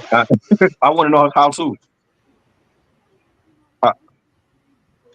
As But far as persona, as far as the persona you talking about? in terms of ascension and what you would do to ascend, what will you do to Well, become number one? well, what did Jay do to ascend to become where he's at? Take bits and pieces of everything that he saw was hot from someone else incorporate it into his style, Well, and then become well, something. Because I do, nobody, we're not talking about, nobody remembers terrible Terry Hogan, right? right, right. Nobody remember terrible Terry Hogan because he Mm-hmm, was just a random. He was talented, but he mm-hmm, wasn't nobody. The same thing right, with Jay-Z when Jay-Z come out, the originators. All he mm, was, he was, he was good. He was good. He was all right, talented. right, But wasn't nobody, people wasn't checking for that. Record labels wasn't bro. breaking down the door for a young Jay-Z. You know what I'm saying? It's until, you take a bit of somebody's style here, bit of that, bit of this, take some Camp Low, take some of the Yep. power vacuum from Big, all these little things, and you Well, get some Jay-Z. I'm not knocking him for that Man, mm, because people yeah, that want to be number one will do whatever it takes to be number one. right. Go ahead, Mark. yeah, that's blasphemous right there. Jay Z been hot since he came out, bro. Like that's why that, like you said, nobody was checking for him. That nigga had records with Big Daddy Kane, Mm-hmm, Sauce. He had them. He yeah, was on the radio doing joints with Big L. Um, and from he dropped that album, he been hot ever since '96 when he came out. You talking right, about those features and on his rise up? He wasn't right, even on yet. He was just can I like can I live and all that stuff. He was on his way yeah. up, but he hadn't even dropped yet. You had like he had dropped albums and was flopping. And, I'm Nah, not he I'm not he was saying he that was man. out. Yeah, I've never said that Hold on. man I'll was let you trash. speaking for. I'm saying when they No, were no, trying to but you was sign like nobody Jay-Z, was check. You, you said nobody was checking for him. right, Bro, he was checking for him. Yeah, just because but the labels turned him down, and yeah, because of the type of deal that they were looking for. Yeah, I mean, yeah, some people gonna say no, but that doesn't mean anything. Just because the suits got it wrong, the suits get it wrong all the time until we tell them what's hot. Now to bring it back right, full circle to a question Tross said about Hulk Hogan, like and his legacy, man. Sometimes you can ruin everything. You can ruin your whole legacy, man, off of decisions you made. Look at R. Kelly, man. Some people don't ever want to play his music again. Some people are saying, "Hey, look, I try to separate the man from the music." You get what I'm saying? They right, try to right, do that, but some people can ruin their whole leg. You can ruin your whole legacy. Diddy, look at Diddy. Some right, people don't want to hear it. That you when you say take that, man, it's a joke. You get what I'm saying? right. right, Look, he's a story that rappers tell their kids at night. Hey, Mm-hmm, you do bad things at night. The dealer coming to get you. You disrespect your old man. The dealer coming to get you. He wow. gonna be under your bed saying "bad boy." You get right, what I'm saying? Like it's a Okay. joke. Like he's a joke. But a couple years ago, he was running through the city, getting the key to the city, lifetime achievement awards. Now he's quote unquote disgrace mogul Sean Combs. So yes, bro, you can ruin your whole legacy, bro. You can ruin your whole legacy Okay. over the microphone right now. Right. So But like for somebody that if they've seen R. Kelly on tour and Puff and seen Hulk Hogan, what are they supposed to do? They're not supposed to celebrate these people because of what they've done? well, I mean, some people ain't That- gonna go to the tour because of that stuff. Some people right. just ain't gonna go to the tour. no. They're I'm gonna be like, saying I I'm don't saying rock with them like because of that. when these artists were in their prime, they went to see them like 20, 30 years ago. What are they supposed to do now? Yeah. I mean, what you mean? Go to what? Go to the funeral for Hogan? I've Go seen visit R. Kelly like in I've jail? seen I've seen R. Kelly on tour. I've seen Puffy in concert. I've Right, seen Hulk right. Hogan live. Yep. I can't. So for me as a fan, I can't celebrate these people and make a post because people get in their feelings. Yes, you can. You can do what you want to. That's your post. But No, I don't be know that. I surprised know if that. people reply under it and call you a coon though. Right, You know why it's coming from. They ain't just saying it because he's white and you're black. No, they're gonna say right, they're saying that because hey, look, back then you didn't know. You just like a little kid supporting, right. your favorite wrestler. Back then you didn't Mm, know those things about R. Kelly, but now you know better. You didn't know right, Thunder Lips was a racist. right. You know what I'm saying? You I just mean, thought Thunder Lips was the dude that threw Rocky out the ring, right. right? I mean, it's just one. It's one. I forgot. I was his name. I'm looking at you like who? Yeah, You me remember neither. I'm forgot like, Rocky? who his the You hell name. is remember Rocky Thunder 3, Lips? bro? Right. You remember? I You forgot remember his Rocky? name in there. You Yeah, remember Rocky that's 3, right. bro? Yeah, he was in that. And Yeah. Trouble Lane. The Yeah, I thing with got a Hulk, little I got a little uncomfortable with you calling him Thunder Lips just then. Like, yo, I was like, bro. what's Yeah, I going was on like, here? what is that? I didn't even think about it until you said the diddler. If you Yeah, wouldn't have said the diddler, I wouldn't even went there. You know what I'm saying? About the cautionary, you know what I'm saying? right.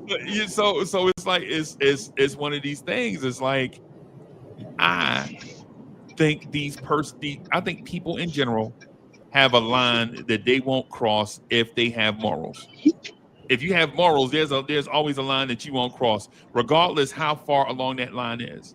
Right. Right? People Right. have a line that they won't cross. Hulk Hogan, he didn't have a line, bro. Right. Or he had a line and he just like lines don't mean nothing to me.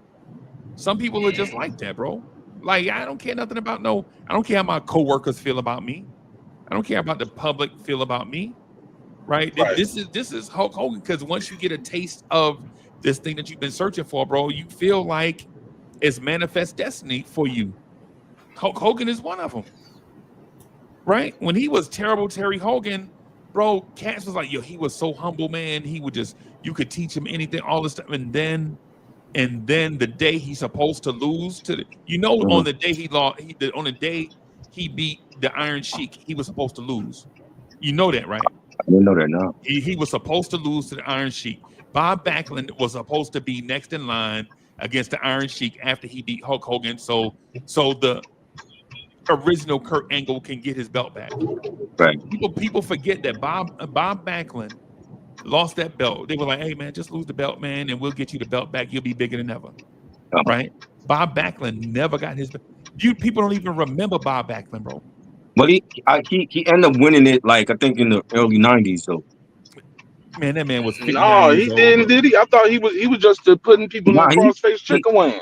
he won it eventually, but it was like way later though. Yeah, it was after Hulk Hogan got Yeah, after Hogan did his 10-year run or with however yeah, long he was the champ, yeah. right? But Right. the point that I'm getting at is like guys like Hulk Hogan, bro, they don't have this. Once they get that taste of, bro, it's the Kanye thing that I be talking about, like how Kanye was like this young hungry dude, and you know what I'm saying, Right. he like doing all this thing, he on this humble pie, he just want to be great, but then when you Right. get that taste of greatness, bro, you like yo, you The know, Lou Ray Ray, what's good, But Ray bro? that's who you Lansky really salute. are, though, right? Yo, Like, peace, isn't that who fam. you are at some point? I Because don't know. we've I seen don't a know lot these of people guys become personally. I mean, great and they don't. Oh, look, that dude Common been super uh, successful before, during, and after Kanye. He's never been right, like that. Queen Latifah been super successful.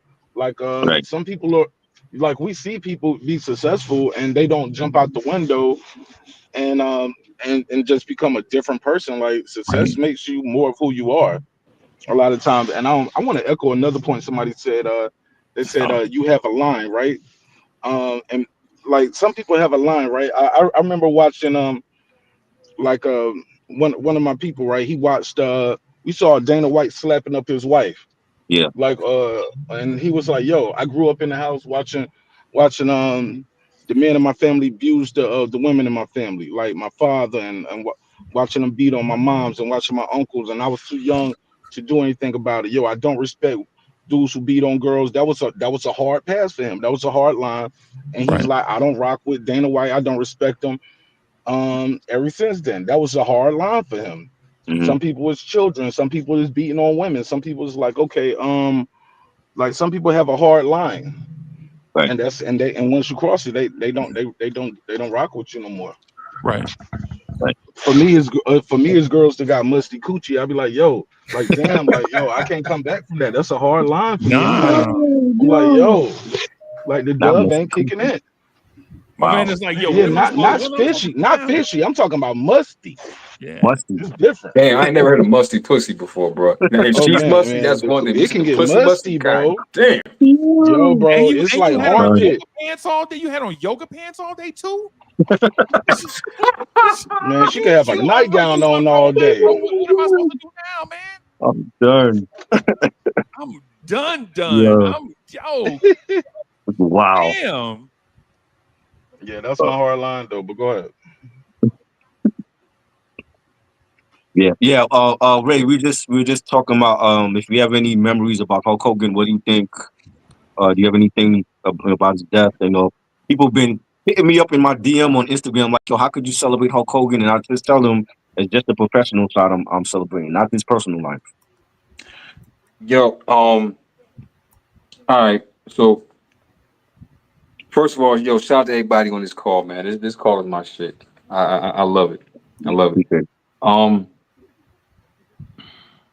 Yo, I'm with you. I celebrate the legacy and the childhood, right? Right.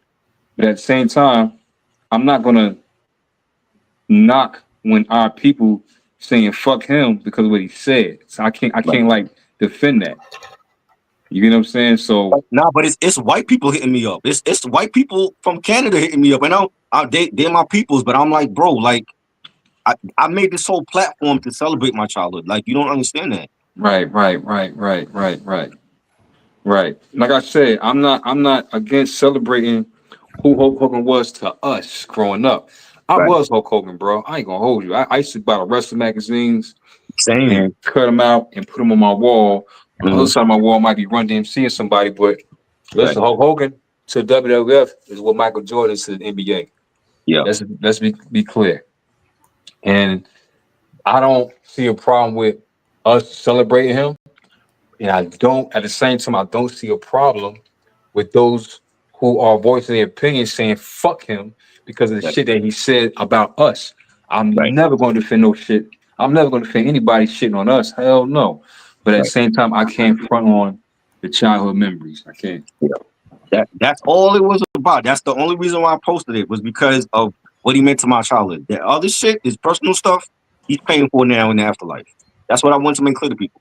Right. And they're like, yo, how could you celebrate him? And I'm like, bro, it's just the childhood part. That's it. What part you don't understand? I gotta speak like another language to them. You know? Yo, so you still celebrate the Huh? girl that gave you your first kiss off the playground or something? Like first girl used to hump when I'm your mom gonna used to tell hang you the sheets over the first piece line. Like I'm gonna tell you yeah, the first piece of ass I ever got. The shorty still following me on Instagram right now. Damn. To this same here, but that's not the same thing. I ain't talking about actual intercourse, right? I'm talking about like somebody that you like Hulk Hogan. I liked this girl growing up, like my first crush, or it's childhood stuff.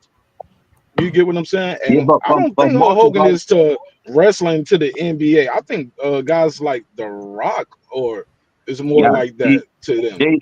Rock ain't big, wasn't big in Hogan though, bro. Hulk Hogan might be like the Wilt Chamberlain or the Bill Russell to some of them. Nah. Hulk Hogan is the Michael He's Jordan. like the Bill Russell, but nah. Listen, the Rock could tell you he wasn't big in Hulkamania. He wasn't. He was just a follow-up. Kobe wasn't bigger than Michael Jordan. Right. You get what I'm saying? Like straight up. And this is how you can tell somebody. I look at Hogan like Bill Russell, and I look at guys like The Rock as Michael Jordan because he took it fucking far. No. Hogan took it way far before when Rock was a pebble. I'm telling you. Yeah. WrestleMania. But look at what we made WrestleMania Jordan never big. stopped getting that paper though. Who? I think Hogan ain't. Jordan never stopped. He went from being a player to an owner. I never seen Hogan do that. Hogan was like Bill Russell. I'm not even going that far. I'm talking about his impact to his industry. His impact to his industry as a wrestler. Michael Jordan is a businessman, but at the end of the day, we still celebrate Michael Jordan's impact to the NBA industry as a player because there will never be a better player than Michael Jordan. And the sneaker culture is still top selling sneaker. We buying sneakers from that was made when we was 7. Right. Think about it. You know what I'm saying? And Hulkamania merch still sells. Hulkamania merch was still selling before he died. Hulkamania merch sells before he died. You get what I'm saying? So that's why they still sell Klan hoodies too, though, brother. So what you saying? They still sell Klan hoodies. I'm not defending that, bro. You may hear what I said. Listen, there's no way in form or fashion I'm defending anything he said shitting on us. Let's make that clear. But at the end of the day, I'm still stating facts on both sides. Trust me. Listen, I was pissed off when I heard he was saying that nigga shit too. Trust me, I'm with you, my brother. I'm with you. But again, I can't front on the childhood. Now, did I celebrate it openly? I didn't. I ain't got time. People in my DMs and shit, and me wasting my time. Yeah. Listen, man, but I get it. But I don't. I couldn't co-sign with Michael Rappaport. What did Michael say? He said some bullshit about we're not going to do this. We're not going to disrespect him, forgetting why he was being disrespected. He got disrespected because he disrespected our culture, and that's the bottom line. You know what I'm saying? Listen, so what? He was a we call that. I guess for years he was a we call that in closet racist. You know what I'm saying? And then all it took was a brother to mess with his daughter, and from what I heard, don't quote me, a brother was messing with his ex-wife. You know what I mean? They like the brothers, man. That people omit. The part that a dude was messing with his wife first, and then the thing with Brooke happened. See, I ain't. Oh man, see, and that made him say, "What? You messing with a nigga?" Because I'm gonna tell you why though. That's why I'm taking personal. I mean, no, not to that as a culture, yeah, but they're mad because you gotta understand this, man. They get mad because once you go black, you ain't coming back. Right. And that's their fear. You know what I'm saying? That's their fear, man. You know how that go. That's their fear. Right.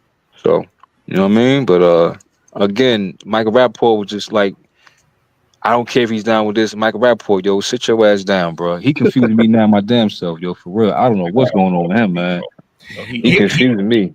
He doubled back on those comments. Like he tried to withdraw his initial comment by saying that he was unaware of Hulk Hogan's comments about black people and him saying if you're going to bring a black man home, he better be 8 foot and be a basketball player.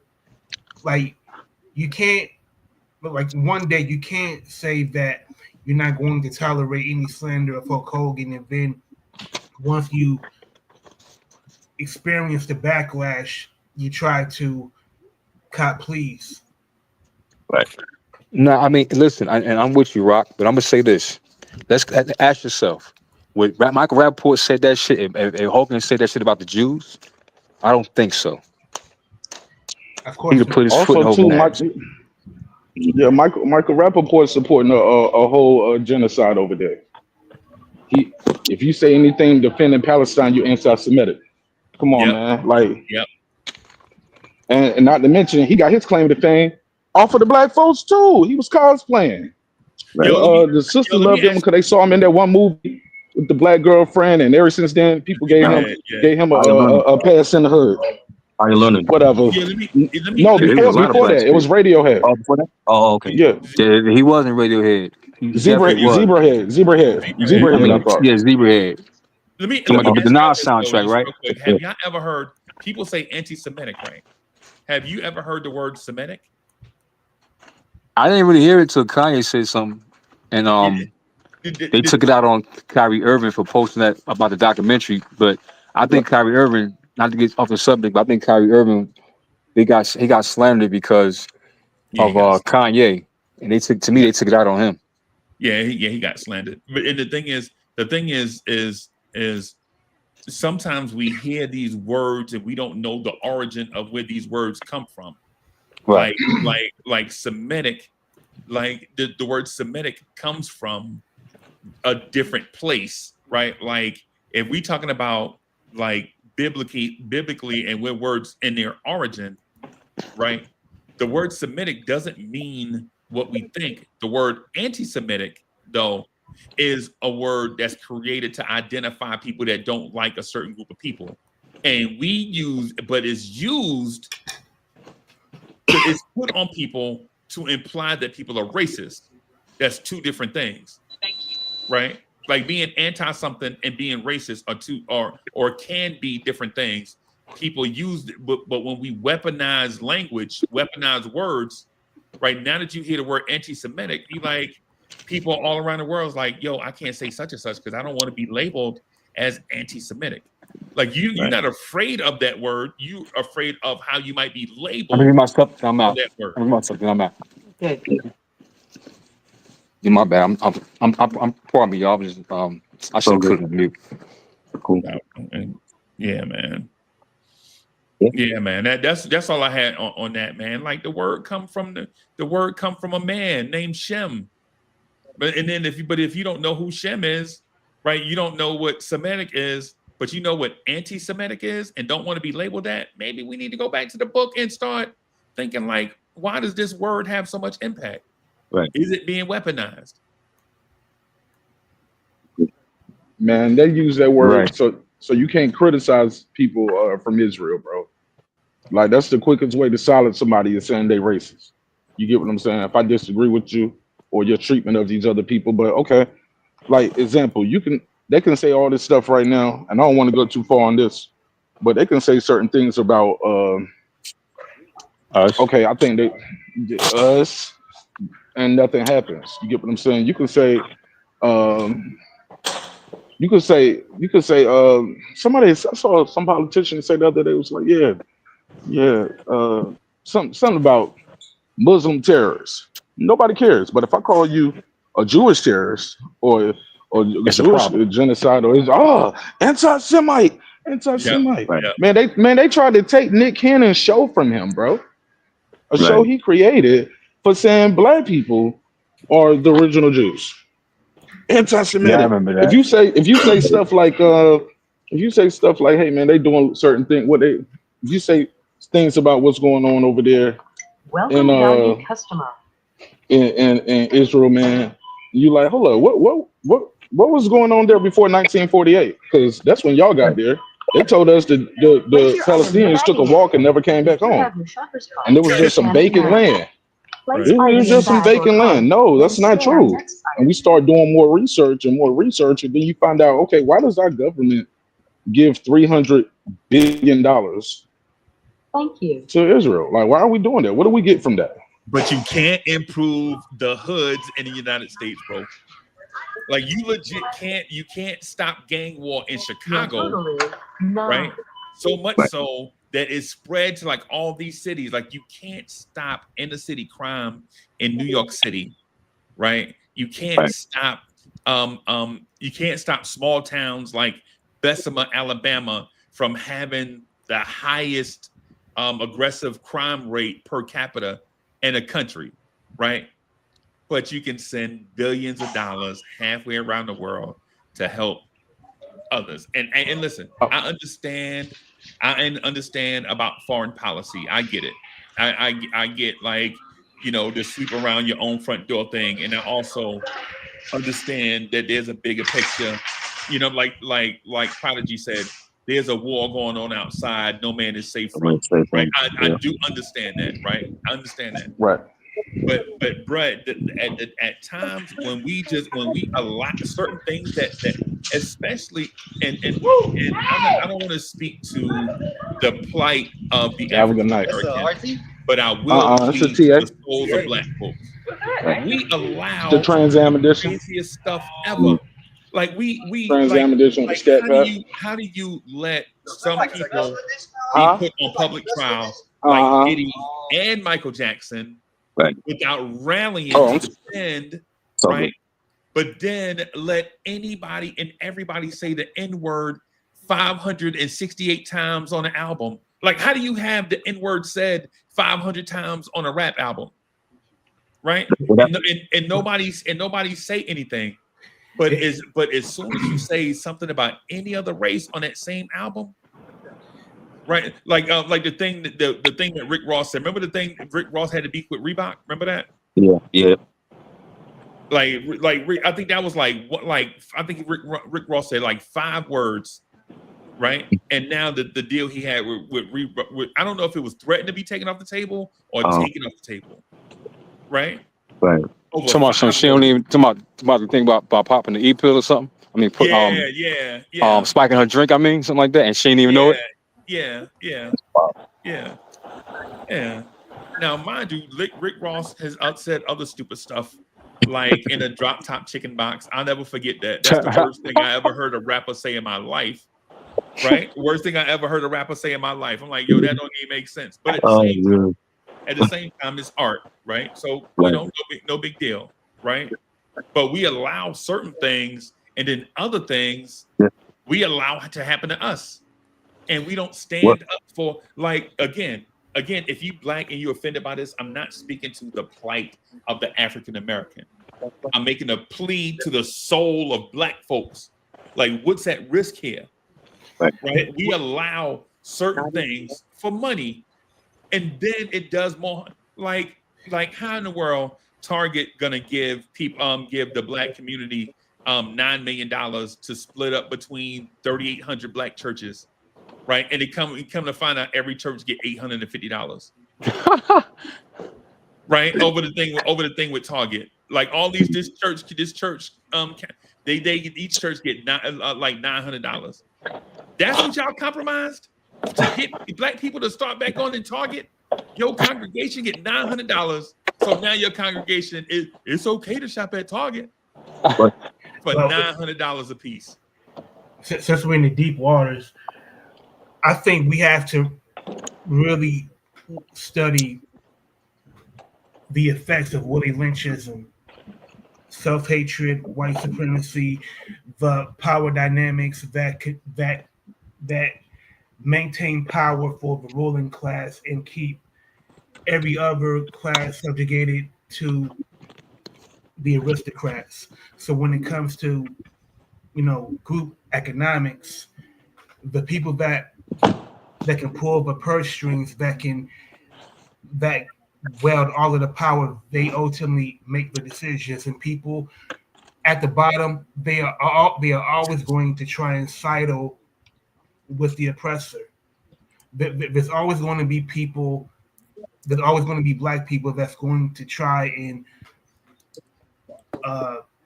try to get a sliver of power from these certain people that you're talking about, and that's not going to change unless we have solidarity.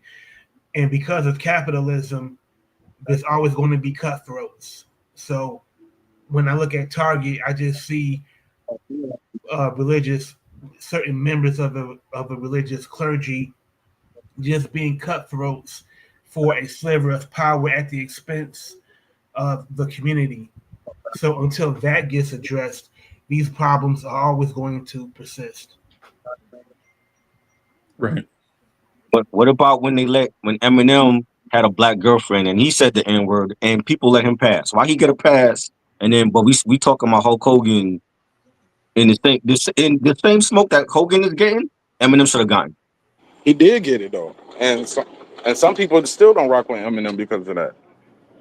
Talking about what Some people don't, but Yeah. you also said too, who you got else got the same smoke? yeah, Besides him? Eminem did get that same.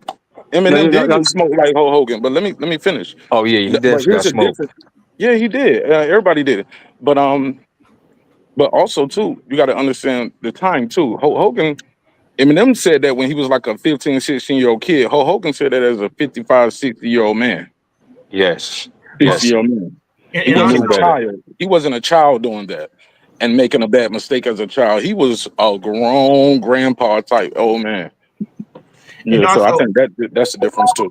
But also in Eminem's case, he was insulated by certain power brokers. Yep. Like you're not like Jimmy Iovine. Interscope was not going to allow anyone to ruin his cash cow. So they was going to make sure that the racist hour tape was not going to be published in full, because Eminem, I believe Paul Rosenberg, they filed a cease and desist from a federal judge to halt the release of that tape as a cover mount on one of the issues of the Source magazine. And Eminem, he never had to publicly account for it aside from a song that he did from the Encore album called Yellow Brick Road. And another thing is when you're that powerful, there are going to be people that are going to make excuses for Eminem because they want to either do business with Eminem or be associated with Eminem and his backers. Right.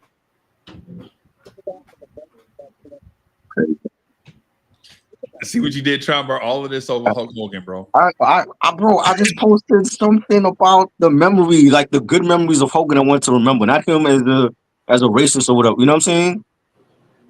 Right. You know, and it might come a time when somebody else passed away that I post up that people can't stand, like Diddy or Bill Cosby or something. Right. I mean, when that day comes, man, shit, the entire internet is going to blow up. But which one for Diddy? No, I would say, yeah, him, but also Bill Cosby, because somebody who is so polarizing to different people. He like when he goes, guarantee there's going to be CNN, Fox News, all type of media coverage that's going to just comb through every every event of Bill Cosby's life that was tragic, and overlook the positive things that he did for Black people. And I'll even take a step further. I follow this YouTube channel called Real Black, and there's archival footage of Bill Cosby in the 60s talking about race relations, contemporary race relations back then. So if you were to look at him talking about police brutality, talking about politics back then, and you contrast that to his image of the 80s and 90s, it's almost like night and day. Right. Hey, Like Dave Chappelle said, he rapes, but he saves. one of the things I want to bring up just real quick, if y'all don't mind, you notice when these Black men get in position where they can call their own shots, you notice the takedown for a Black man that can call his own shots is rarely he is not smart or a poor business person. The takedown for him, whether it's Tupac, Mike Tyson, Michael Jackson, R. Kelly, Bill Cosby, Diddy, and if you want to go all the way back to Jack Johnson, the takedown for these guys is never they're not smart or they're poor business people. The takedown is always bring up some random sex act that dig into the emotions of a country and then paint that person as a wild, out of control African freak. That's the takedown.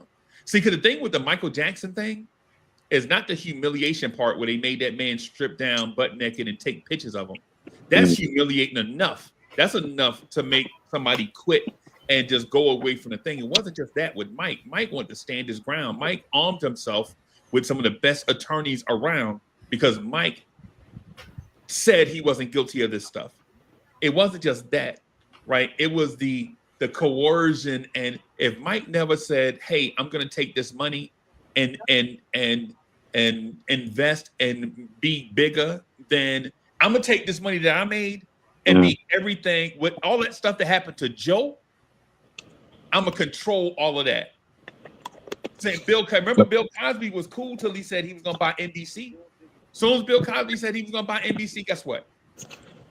Right? The thing, not R. Kelly, but Diddy. Remember Diddy had the biz. Remember you heard about the thing Diddy going to sue such and such because of a such and such and such, and then all of a sudden now this thing with Diddy.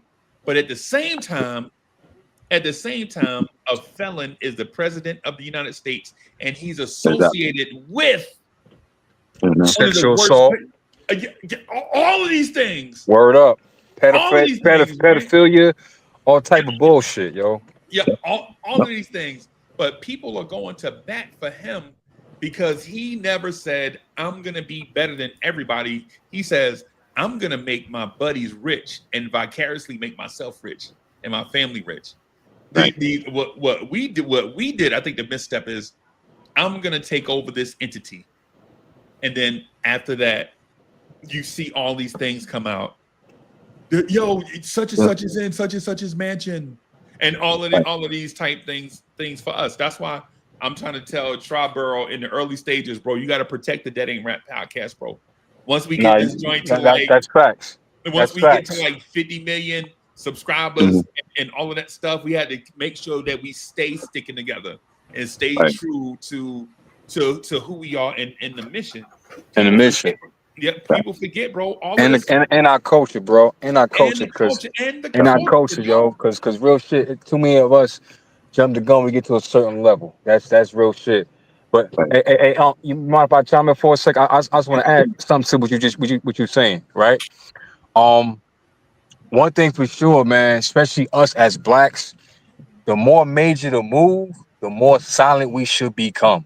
You heard what I said? The more major the move, the more silent we should become. In other words, every move does not need an announcement, right? Right. Am I right, fellas? Yeah. Right?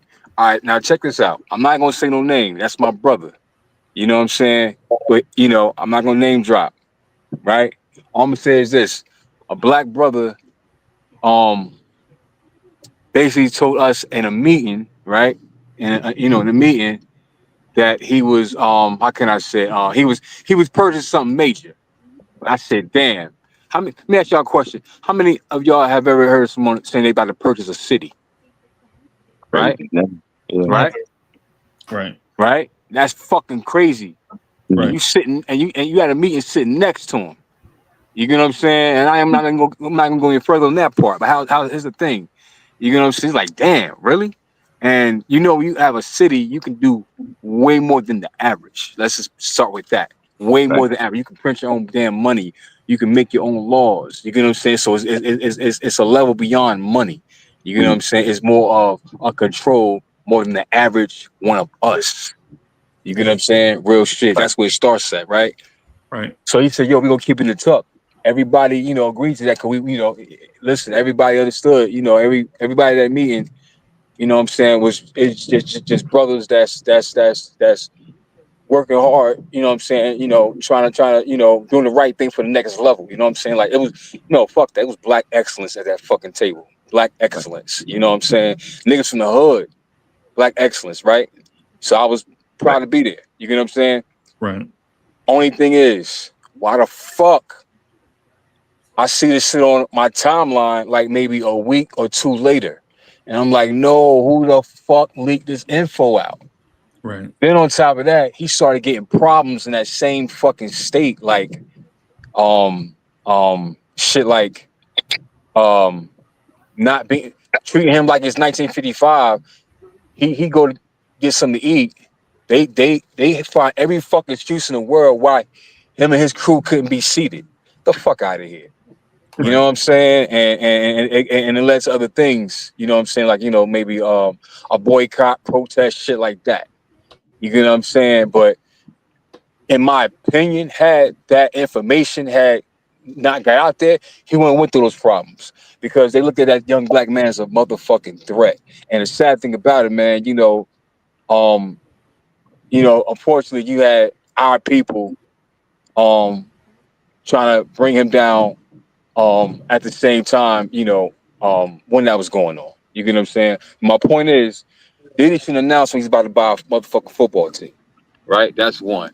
Right. I don't think nobody now, Bill Cosby didn't announce it, but you know what? When you're Bill Cosby, you gotta watch when information is getting to whose ears. Yep. You get what I'm saying? So you gotta watch what you say.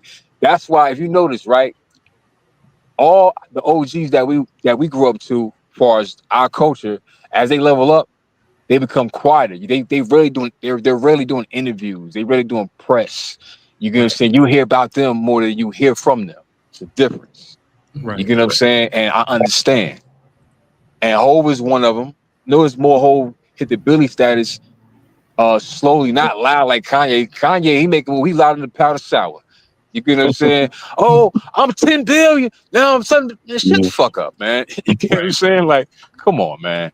Yeah. But yeah, so it's like, you know, when they hear that, that's a threat. And overall, to put it in a nutshell, when they feel that we're on our way back to dominating like we did 1,000 years ago, what they do, they push the panic button and all type of bullshit happens. All type of new laws happen. You know what I'm saying? That's against us for them. And that's why, so like I said, we got to move quiet. As we level up, we have to move quieter. Everything in an announcement. Real shit. Historically, if you look at every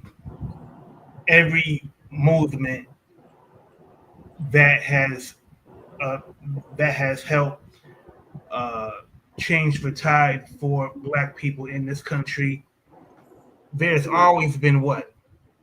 Infiltrators. There's always going to be people that have ulterior motives that are going to listen to. They're going to listen to the plan. They're going to adapt, and they're going to disguise who they are, and then double back to who they're really working for to sabotage the work of the people that are really trying to change for the better. And I don't know if there's any way that can be sifted out. Like how do you get rid of people that are poisonous and remove them from the bunch before they start to poison, the rest of the tree. Yeah. Mm-hmm. Right. We also lost Malcolm Jamal Warner from he played Theo on the Cosby Show, and again, like another childhood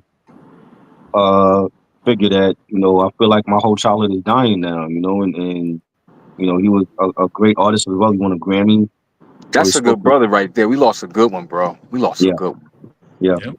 Yeah, Yeah, we y'all lost a share good one. any memories about I call him Theo. Any memories y'all share of Malcolm Jamal Warner? Man, I don't know how many where to start or how many to count. You get what I'm saying? Like y'all mind if I set this one off? Yeah. Okay, All bro. right. So one thing about Malcolm Jamal Warner, right? This is why he plays an important part. And notice I said important part to our culture. We're not really, I'm gonna be honest. It's, you know what I mean? Like, and certain people, he's another low-key brother, but he was out there at the same time on a positive note. Very positive and being himself at the same time. His character was A1. It's just fucked up that it take situations like this to realize, you know what I'm saying, how much gold he brought to this world. Right. You get what I'm saying? One, and he also represents our childhood and hip hop culture. Let's keep it. Let's not forget. Let's not forget the Any Heartbreak video. Let's not forget Buddy. Let's not forget the La Soul video. Yep. You know what I'm saying? You got Houdini. it, and you want more. I want to say he directed the Funky Beat video for Houdini. Yeah, I know he was in that video too. I know he was in it. I'm not sure if he directed that, but he definitely directed can't have none of that. Tell him what to say, mate. He did that. Any Heartbreak. Yeah. I think Buddy. Yeah. And guess what? He's from Jersey City. He's from How Jersey the fuck I didn't know that? No. I didn't know. He's from Jersey City. Wow. You feel me? He's from my state. Okay. He's from Jersey. He did Special Ed. Come on, let's move it. Classic Special Ed track. Yeah. So it's like, damn, this the hardest Jersey had a hit since Whitney. Yeah, man. Yeah, I'm the magnificent. Hey, am I lying? Hey, I'm with you. That's dope. Yeah, man. Yeah, salute to my guy, bro. Salute to Yeah, man. Salute to him, man. Real talk. That one, listen, that one hit us the hardest. Right. Real talk. Yeah, so that's my take on Malcolm, bro. You know what I mean? Like, straight up. Much. You gotta respect Malcolm Jamal Warner. Yeah. Just like that. You gotta respect the legends. That is a legend. You gotta respect Malcolm Jamal Warner. Real shit. Yep. You got to. Yeah, man. Yep. Yeah, man. Yo, the reason why I think you gotta respect him is because he played a role like Bill Cosby had him in a role where you had to respect his strength as a youngster. At the same time, you respect his vulnerability as a youngster at the same time. Right. Because at the time, now people not gonna remember this. I remember this.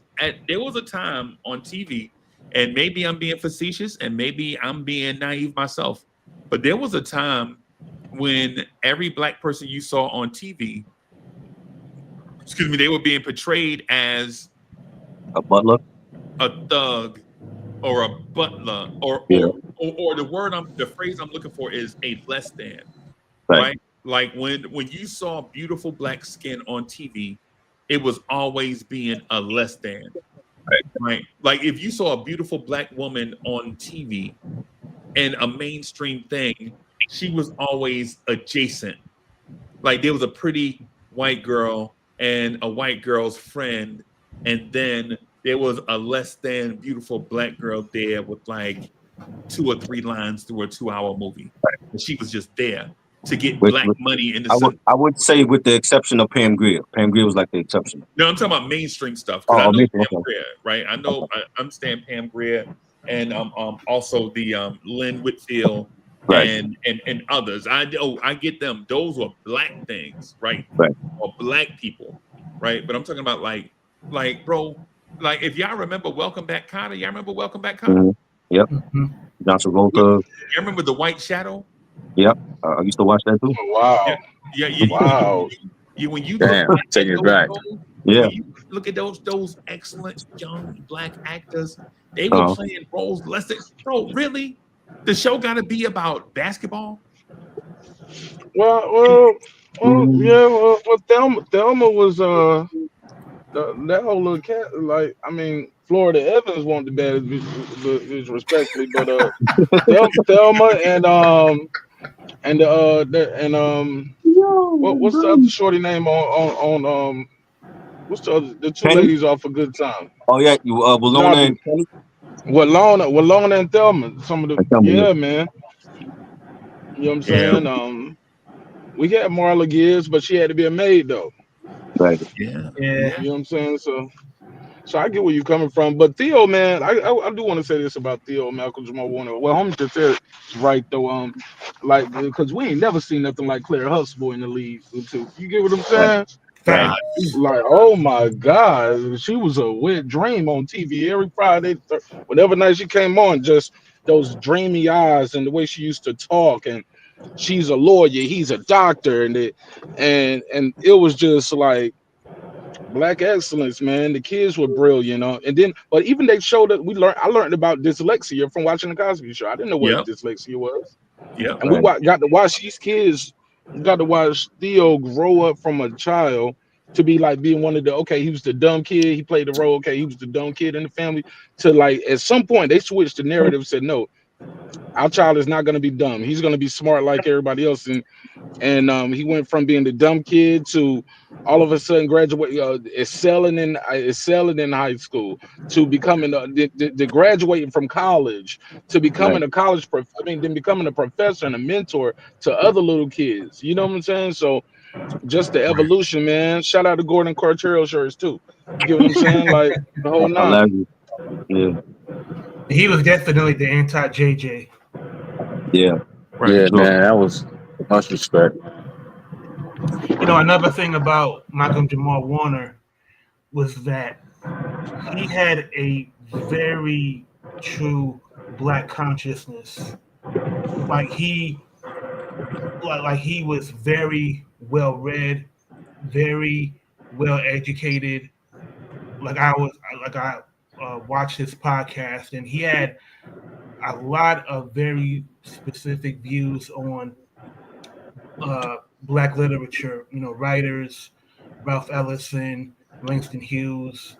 Um, uh, like he really emphasized just how important his father was in indoctrinating him with love of reading, love of Black culture, Yeah. and it manifested itself not just in his uh, roles on television and in movies, but he was so artistic that he took up bass playing, and he was holding court with some of the baddest bassists that you will ever get to see play, from Victor Wooten to Christian McBride. Like, he didn't just fiddle with the instrument; like, he was actually uh, jamming with A1 talent in the music industry. He uh, was learning how to arrange. He was learning how to compose, Right. and he won a Grammy for his spoken word album. So when Right. you look at Malcolm Jamal Warner's legacy, I think it's Black excellence, like somebody said. Like, he truly lived up to his uh, names, Malcolm X and Ahmad Jamal. Like, when you're named after Malcolm X and you go on to make your impact artistically like that, that's something that will be celebrated for a very long time. Yeah, he had and you can tell it all started at home. Like, all started in a culture of success, right? It all starts in a culture of, um, you know, um, it starts in a culture of um, starting off with these things at home, right? Where it's like, now you could take these things out into the world because your base was solid before you even stepped out the door. Right. And I don't know if we all get that, and because some of us have to learn that outside the door. And no disrespect to our parents, but our parents are people too. You know what I'm saying? Right. So it's I would like to say, listen, chat, y'all know I like to joke sometimes. I would like to say it's a New Jersey thing. Like, all the great people in the world come from New Jersey. Like, I joke about that, you know what I'm saying, a lot or whatever. But what I will say though to that is, It's the truth. yeah, I know. I know. But it's one of those things that clearly that brother had a great support system that helped him get off to an outstanding start. Now, getting off to a great start don't mean you'll get off to that doesn't mean you'll have a great finish. True. But what it does mean is that you have a culture and an empowerment and a confidence and a respect for your own culture. And to be honest, I think people now that push the culture don't even have a respect for it. Like understanding there's an artistry aspect of the arts. That's the reason why they call it arts, because it's not always fact. A lot of times it's fiction. A lot of times it's imagination and stretching the artsy part of the culture. At the same time, there's a part of it that, like, how much are you going to defame our people, um, um, objectify our people for success? And I think a lot of people objectify the Black culture for success, and it's not always the ops. Sometimes it's us.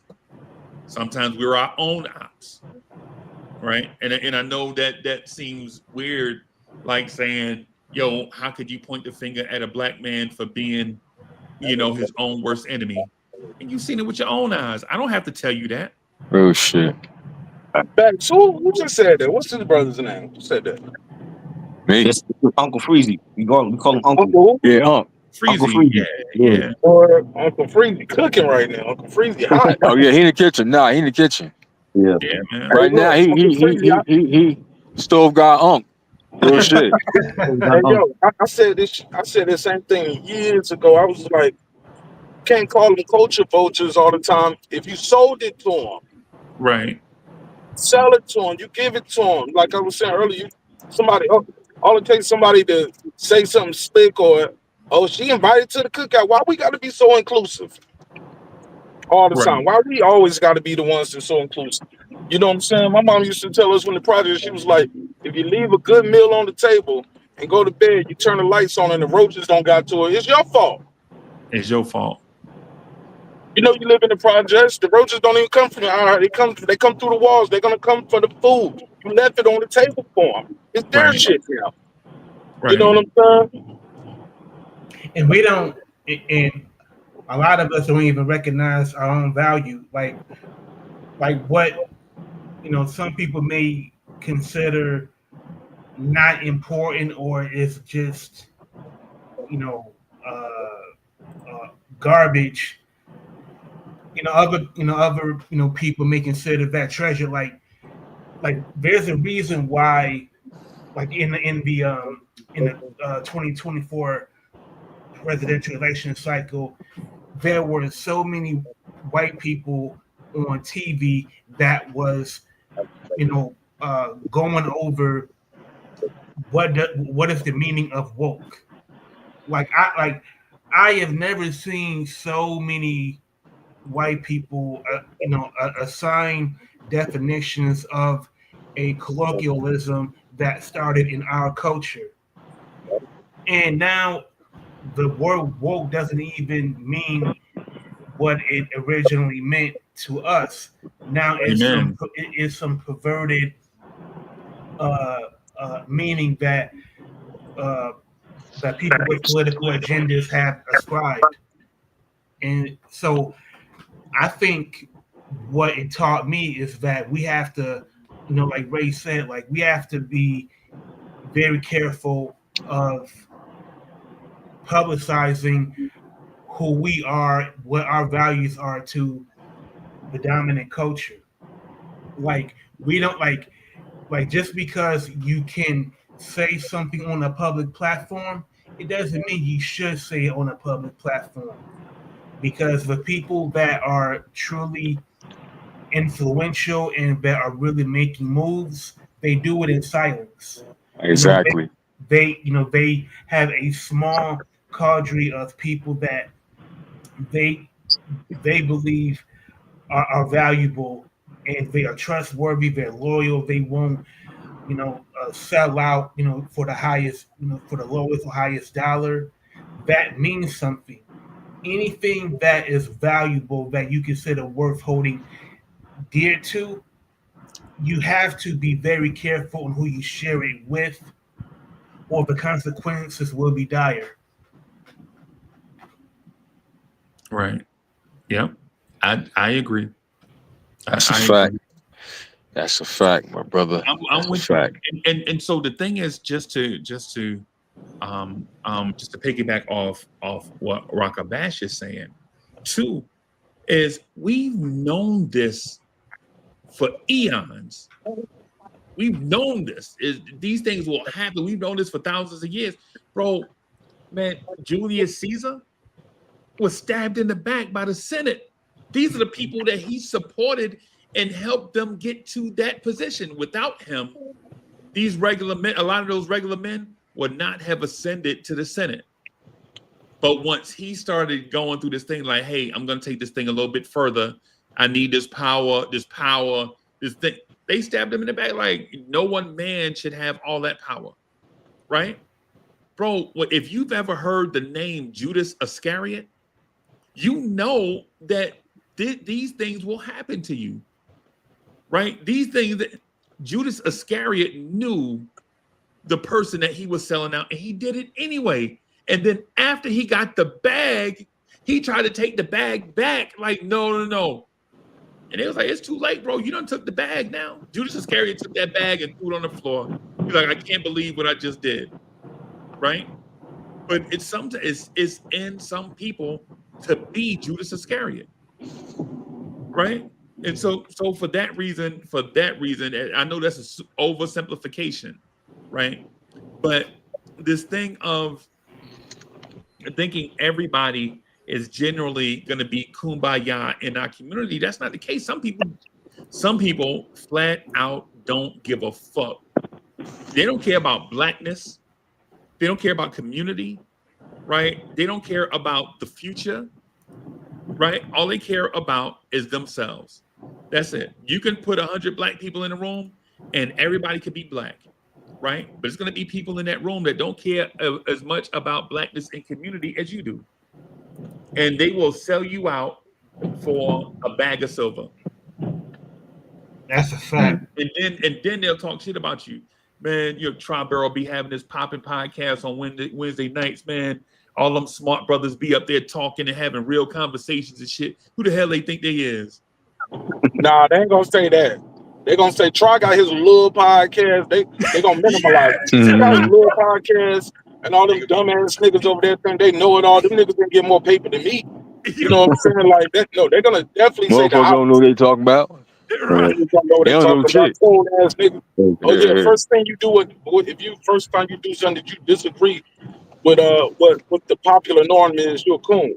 But Right. understand this too, though. I think that's conditioning, though. As my boy Loaded Lux would say, Terranio. You don't know what Terranio. Those are conditions we trained upon. Like those are traditions and conditions we've been trained to do. The light against the dark, the young against the old. Like only our community really like we bash people for being old. Like, oh, you're old nigga. Man, you should be so lucky. You should be so lucky. Right. You know what I'm saying? Right. I do not want to go back to being 18, homie. Right. Yeah. Nah. You know what I'm saying?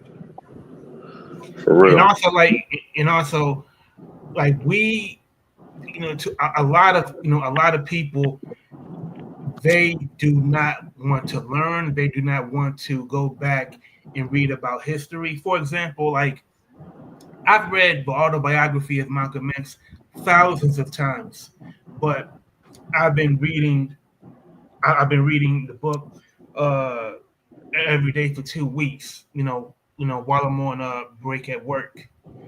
And the chapters that are about his experiences later on in life, one of the things that I took away now that I'm older is just how absolute power corrupts.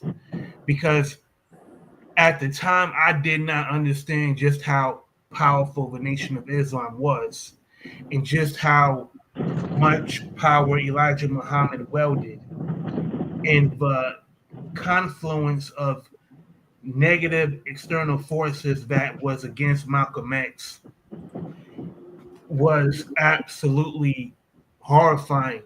And we don't even. So when I see some of the things that people focus on, particularly with dumbass rap beefs or dudes talking about so-called street stuff on social media,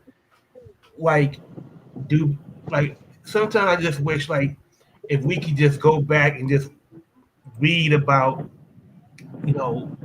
historical figures and just how much they had to endure just for us to be here, just how much we would appreciate the value of the Black life. You know what I mean? Like, could you imagine if Malcolm X would have lived,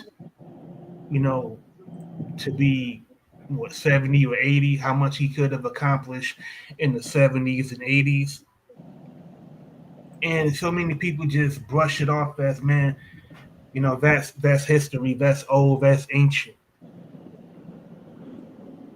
I ain't mean to go on a tirade. No, you good. I want to add something to that. Instead of looking at it that way, we should look at it like, well, I don't not want to take away from your point because you made a good point.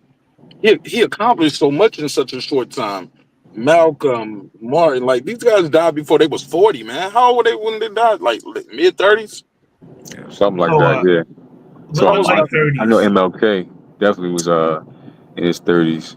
Yeah, I think How was Malcolm? Medgar Evers, Malcolm X. These guys were young men, yo.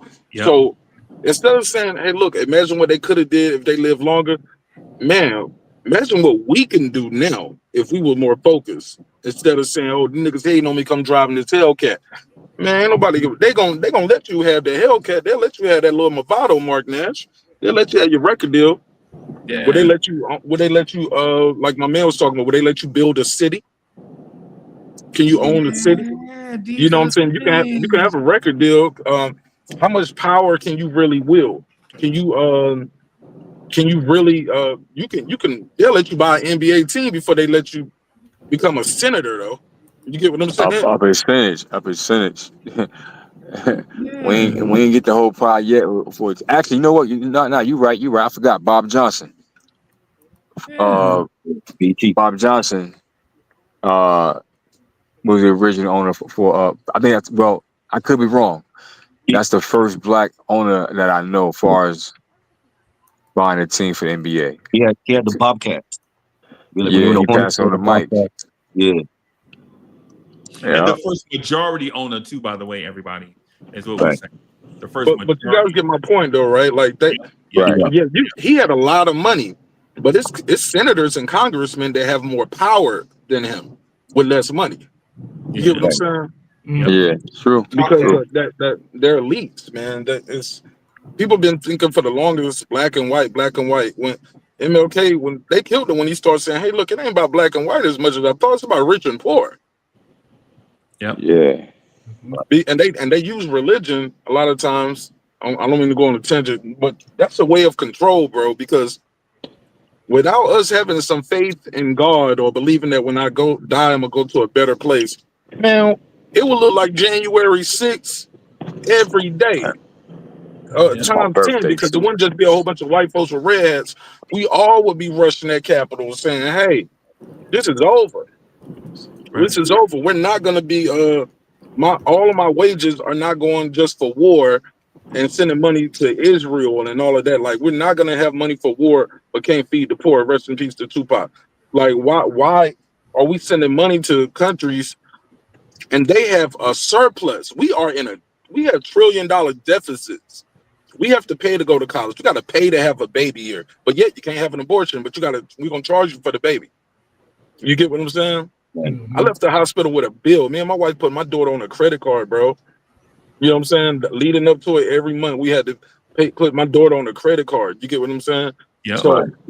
So my whole point is like we send money to foreign countries where they get free health care. Well, it's not free; it's included in your tax already. Right. The money for war is included in your tax. The education is already included in your tax. Over here, we doing cuts and cuts and cuts to give money to billionaires, and they pay the less taxes. So, Real shit, man, don't yo. get me on it. So we got to take money out of politics, but we can't do that because it's going to take a vote, and all those people are already bought off by. And when you start saying who buy them off, they're like anti-Semite, you're anti-Semitic, but it's true. 100% of the Republicans, their largest donors is APAC. 70% of the Democrats, them too. Bro, that's the you don't bought the government. Right. And you don't That's even what have to Elon did register too, as a though. foreign agent. You get what I'm saying? You know what I'm saying? But that's what I heard. Elon did the same shit. I heard a lot of his shit came from ripping off the motherfucking government for their grant money or whatever the fuck it is. That's what I heard. Don't quote me, but a lot of them people that be in these Forbes magazine, your success, the life of the luxury. The motherfuckers, all they did was rape a budget, straight up. Yeah. And I say they don't have what they have, but motherfuckers ain't play fair like they presented to be. You feel me? Yeah. So Man, I'm, I really appreciate this conversation, y'all. I ain't gonna front, bro. Like Chairman Mount said, politics is war without bloodshed, and war is politics with bloodshed. that From the too. Red That Book. too. That's true. That's true. You heard what Esco said? In KD3, he said, gang members got nothing on these congressmen. on that Michael Quincy shit. You remember that shit? Yep. I love That's that. some real shit. And they said gang members got nothing on these congressmen. I mean, they be doing some ill shit. Straight up. Right. Y'all watch The Wire? Yep. Hell yeah. Shit. Remember him? Yeah. Clay Davis. Thinking he about to buy his way into the government of politics with a briefcase. Right. That was with Clay Davis. Yeah, he thought it was good. He like, yo, I'm good. All right, well, bring me another briefcase then. I'm like, damn. He looked like 20,000 was gonna get him in there. That shit was funny as hell. Yeah. Word. Yeah, man. Yeah, and if you look, and also like the power of media, like I remember, like I've been reading this a couple months ago. I read a book called Color of Law. He talks about how media can be weaponized to sell any kind of propaganda. Like media is so powerful, it can take down General Motors, it can take down any transnational corporation. And the way that misinformation has been used to get everybody's attention off of one thing, when really the problem is right in front of our faces, and we buy into all of these different ploys, to get our attention off of what's happening with reproductive rights, with healthcare,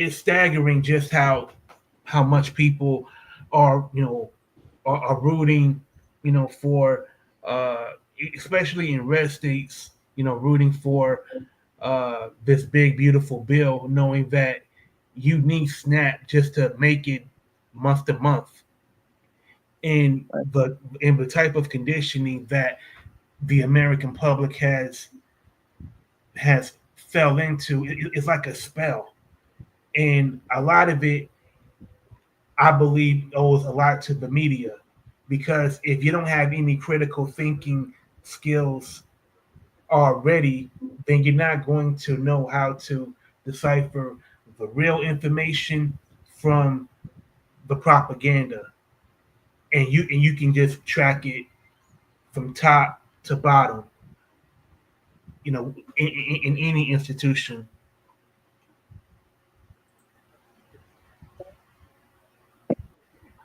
Rock Yeah, and rolling. it's working too. They do foolery with the jewelry. Yeah. Like they call things like big beautiful bill.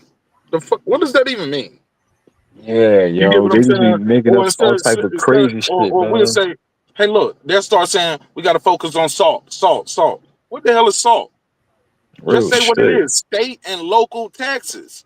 When you start saying it like that, people understand it more. State and local taxes, But it's but not they designed use for us to understand. critical race theory. Critical race. Hold on, what you mean? So we just not gonna talk about what y'all did no more? Real shit. It's history, but we call it Yeah. critical race theory. It ain't no theory. It happened. It's history. There's Hey, what's that? What's that shit called? I don't know, I forgot. What's that shit called?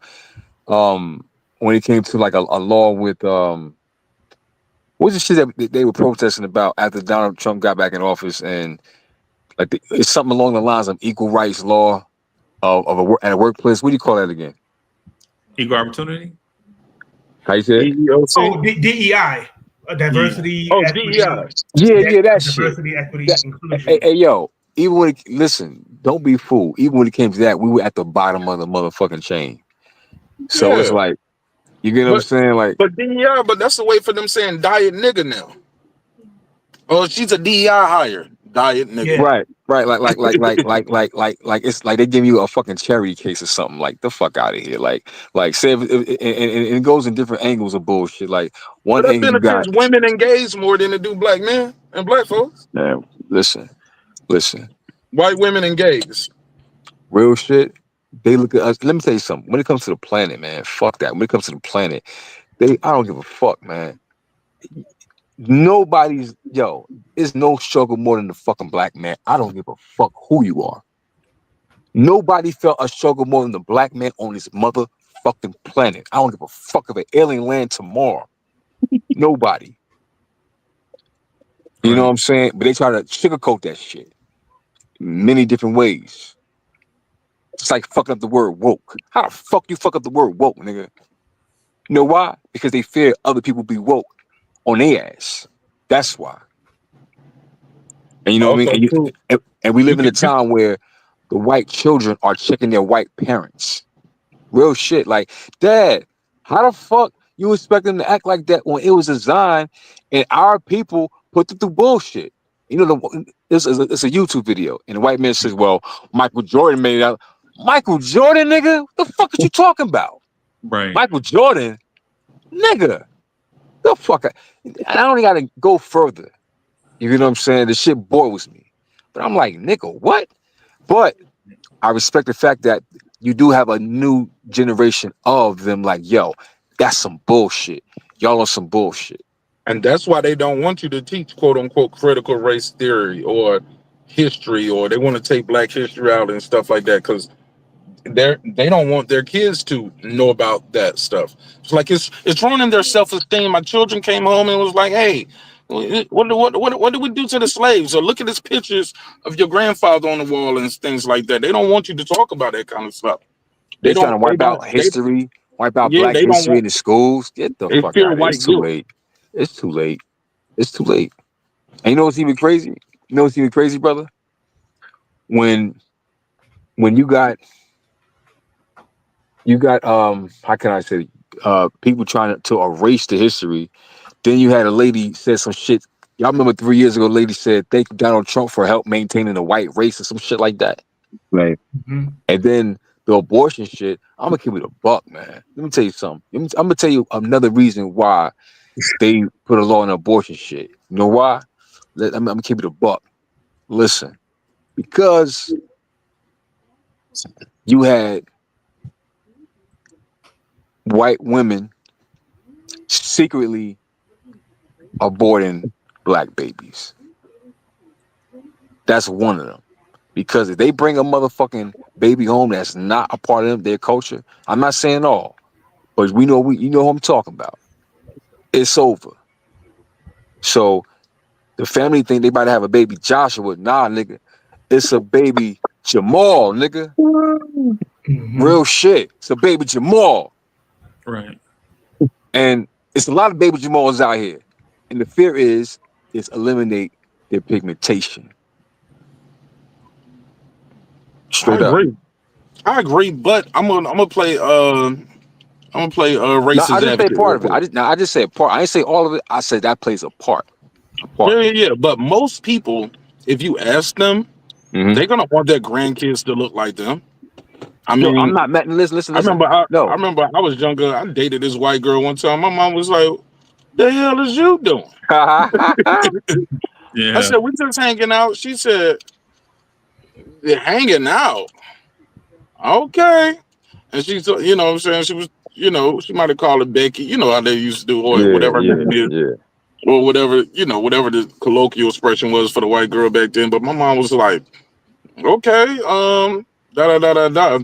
But my mom wasn't like her parents was. When I would call her, her dad would hang up on me. He was like, "I told you stop calling here, da da da da da," because he would see that nigga name on the caller ID. House phone. Oh shit. He was like, "I told you can't call it for Ashley no more." And then she'll call me back later and was like, "Oh, my dad doesn't like me talking to black guys and all this stuff." I was like, "Damn." I said, "Okay." I said, "I thought I was so I'm not the only one."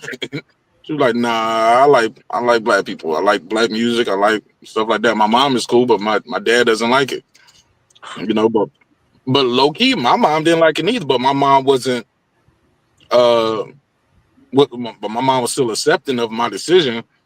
But it is like, I think it was that Dr. Chris Wilson, who was talking about the fear of the black dick, or the fear of the black, what's it called? Fear of the black penis, I guess. Because genetically, people don't want to be wiped out. And I think a lot of this comes, in my opinion, and I'm sure y'all heard it before. The oppressor is so worried that if they become the minority, we're gonna do to them what they did to us. You know what? That's exactly what it is. That's exactly what it is. That's exactly what it is, straight up. But again, Because make no mistake, when the Moors ruled the world, you can look this up on YouTube. It's a documentary. It's multiple of them when Moors ruled Europe or when the Moors ruled the world. The Moors was some fierce people, man. They wasn't all kumbaya. They were. You had two types of Moors. You had the Dragon Moors and the Phoenix Moors. The Phoenix Moors were spreading knowledge and teaching people all over the world how to grow and how to take baths and teach about math, science, stars and moons. The Dragon Moors was like, "Where's my tribute?" You get what I'm saying? But people wanted that too. They would give their children to them sometimes, like because they were so poor and desolate. Like, hey, give me your oldest son. That's my tribute, and he'll join my army. You get what I'm saying? yeah, but But they you said had different types of they said wars. we were also ruling for they said that we were oppressed for 400 years. They said before that we were ruling for 1,000. Right. You get what I'm saying? Listen, if we were ruling, do the math, right? If we were ruling for 1,000, right? Imagine how many years within them 1,000 it took them to come up with a plan to execute this 400 what do you call that 400-year plan, whatever, right? It's been, well, I guess 400 years we've been oppressed. All right, cool, right? And part of that oppression is, you know the story, you know. They it kept they it took 400 the new 400 years. It put a gap between our knowledge. So our race actually were more advanced at one point, probably within them 1,000 years before us. You get what I'm saying? But they knew that the only way to really multiply the next era of our race and breed it while we're enslaved is to keep us away from the biggest threat in the fucking world is the knowledge. And That's also, exactly the knowledge. The knowledge. It's the illest weapon you can have as a human. It's the knowledge. and also in Wretched of the Earth by Frantz Fanon, Mm-hmm. one of the ways that we were that we went from being kings and queens and rulers of our own universe to being enslaved with mental colonialism. So being conditioned with a white with white supremacy, self hatred, Willie Lynchism, like, and also the way that uh, throughout history, the way that uh, in certain, like, if you just look at the creation of neighborhoods, there's always in any neighborhood, what is usually in that neighborhood? Check cashing, liquor stores, churches. Those are the three main things, and usually one, if not all of those things, cause mental disorders. It causes addiction, substance abuse, uh, you know, lack of opportunity in education, lack of opportunity to get jobs, and ever since then, we have been susceptible to all of these things, and if we could just find a way to recognize that we could have better for ourselves, we can get over this hump. But it takes moving as a collective. But also too, brother, it's about being allowed. Like Mr. Lee is allowed. It's like, see, where I live at, where I'm at, I don't see a lot of us owning liquor stores and check cashing. I see Mr. Lee owns the liquor store, Bro, and Ali you owns the check talking. cashing store. You get what I I'm totally saying? agree. I agree with that They're wholeheartedly. allowed to do that stuff. It was a big deal here in Atlanta when we had it was like the first black owned gas station for a while, like where the only black owned gas station in the area. And it was a big deal. It was on the news. I was like, salute, this is cool, but this shouldn't be news. Why don't we do that? Even with the marijuana, how they bring in the marijuana in, right? And bro, you know how expensive it is to own to get a license to sell legal marijuana? You gotta be damn near a millionaire already, because you got the application. I don't know how much it costs now, but I remember when they was first bringing it out, And I was listening to somebody talking about getting a spot in Washington State. They was like, bro, it was like $250,000 just for the application. Just for the application, and you had to have $500,000 liquid in the bank. That's $750,000 you just gotta have already, and it ain't no guarantee you're gonna get approved on the first go with that application. That's non-refundable. So you gotta have $750,000 just to get into the weed business in a place where it's legal at already. Why I just can't open up a little corner store or look like a lemonade stand? Why do I have to? Why is it so much bureaucracy and red tape to do certain things? Because it's by design to keep certain people out of certain industries. Even with man, don't get me on this stuff, bro. Because you said, hey, bro, you say in Atlanta? Huh? You said in Atlanta? Yeah, I'm in Atlanta. I ain't from here. Atlanta got dispensaries now? No, see, they got workaround it due to the farmers bill. So they got you see smoke shops everywhere that sell CBD. Oh, yeah, I heard Delta something like that 8 in and North Delta Carolina 9, too. so Yeah. it's not. So you don't supposed to. It's the base version of THC. So I get you saying. Like right now, if a cop was to pull me over and I was smoking a joint, this nigga ain't got no test with him. All I got to do is know the law to tell him, hey, bro, this ain't weed, this CBD. Right. He ain't got no test in his pocket right now to tell the difference. And this, as long as I got it in the package that say CBD, it's not a crime. Right. Now I was wondering Atlanta, make it legal yet. Nah, but I'm gonna be honest. It's on its way. It's on its way. But if you in the city where I'm at, like I'm like right here in the city, like 9 times out of 10, they don't even pull you over for this, like and bother you for that. If you get pulled over and they catch you for the tail light or whatever, they might write you a summons to appear. But the jails are so packed. They looking for guns, man. They want guns, robberies, illegal murders, guns. rapists. Yeah, illegal guns. They want that. They ain't tripping off no weed because the jail's so packed. With real shit, they ain't got time for that shit. Yo, one of my homies just got hit with a RICO.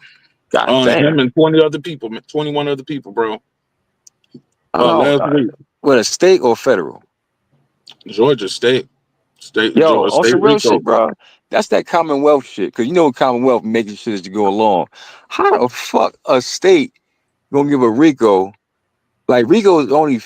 Listen, correct me if I'm wrong. We heard about RICO. We heard about that shit like federal, mobsters, that type shit. Now they get that shit to a state rapper and stuff. Man, that's some bullshit. They just giving RICO. It's a way to get you on a crime if I don't have no physical evidence on you.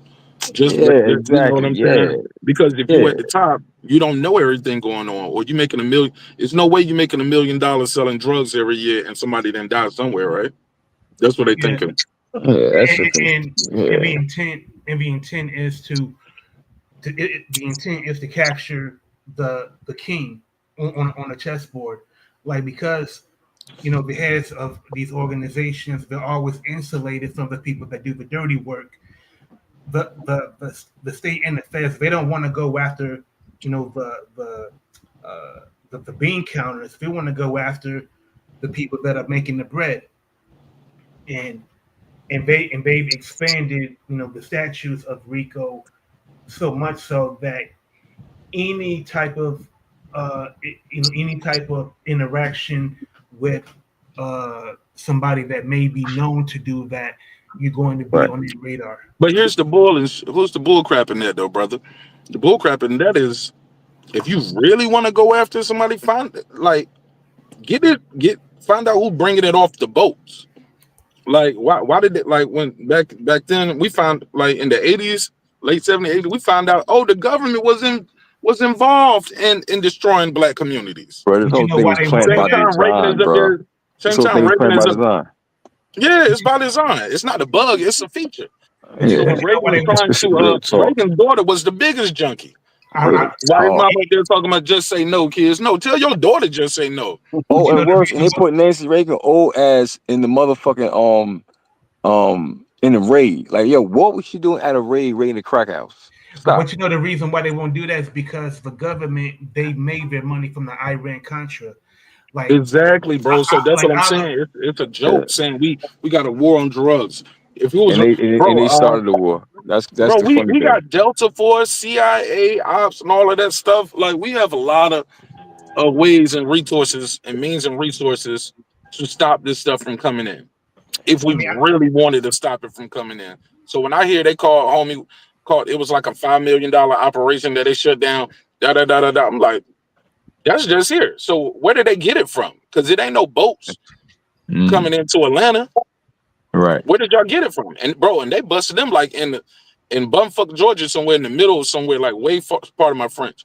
But somewhere like out there in the country town. They picked up my homie and a couple other people in Atlanta though. But this was all the way up somewhere in central Georgia, up north. I mean, where did they get it from? There's no boat right there. It ain't even no big airport right there. The airport is here. So how did they get all the dope over there? How did they get caught with 500 pounds? Well, let me ask y'all this, right? When it comes to this whole legalization, with the whole legalization marijuana, right? Now it's multiplying up here. I'm not gonna lie. It's like it feel like it's a new dispensary opening up every other month. It feel like, am I right, y'all, bro? Oh yeah, there's a dispensary around the corner from me. I just opened up. Bro, Try, I'm coming to visit up there, man. I need to do a little visit, man. Check you out, man. In real life, see how you doing, my good brother. Bring some records. Let me know. Yeah, yo, the dispensaries up here, A1, right? But here's the thing. The most ones that's been opening up these last couple years now are black owned, straight up, black owned. You know what I'm saying? That's the. In the beginning, they were holding back the license and letting it, you know, of course, the non-blacks get it first. You know, they even give the poppies a hard time because I felt bad for the poppies in New York because they had a situation where as though, all right, I got a store, I've been owning a store for years, and you know how you might have a store a bodega that has a liquor store inside of it, which is cool, and they were trying to do the same thing with the, you know, with the bud, with the smoke. And they giving them a hard time. Like, come on, man. Like, you mean to tell me he can't put a dispensary? It's no different from putting a deli, a liquor store, or whatever in your bodega. You mean to tell me he can't he can't get his license and put a legalized weed operation in his establishment? Come on, Can he sell liquor too? So he can have a liquor store on his bodega, but he can't, which is 21 and over. But you can't have a 21 and over product like marijuana. I think marijuana is 18? Yeah, 18, I think. Yeah, so you should buy cigarettes. He can sell cigarettes, but he can't sell that. Yeah.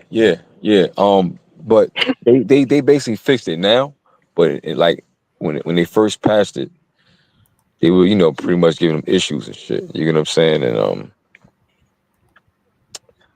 things are changing, you know. But it's a process. Canada, the whole country just went legal as a whole. They didn't go state this, you know, region for region, whatever. You know what I'm saying? But America is state to state, and I don't think it's gonna be a whole 50 states. It's gonna be a while. But over here, you figure the whole East Coast is damn near legal. I don't know about Connecticut, but I know definitely like New York, Jersey. I don't know about Philly. They need it if it ain't. Baltimore, DC. Yeah, real shit. They it should have been legal. Yeah, Baltimore, DC is legal. Yeah, right. Virginia, Washington. Oh, Virginia legal too now? Yeah, man. Damn. Okay. Colorado, Washington. They were actually legal first in Washington.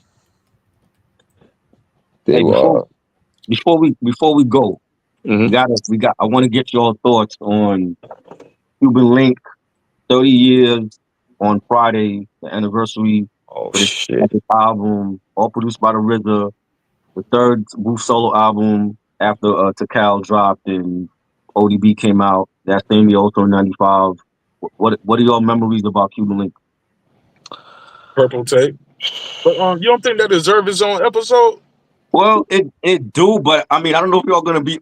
I mean, the anniversary's on Friday, so I don't want to like do it after. Okay, fair enough. But I just want to get people's thoughts on where y'all was at when this album came out. Man, listen. Oh man, listen. This album right here. This is one of the best albums of all time. So 95, right? That's some That's 30 years on Friday. Yeah, it's 30 years. Yo, best Yeah. album, yo, one of the best albums of all time, yo. Straight Yeah. up.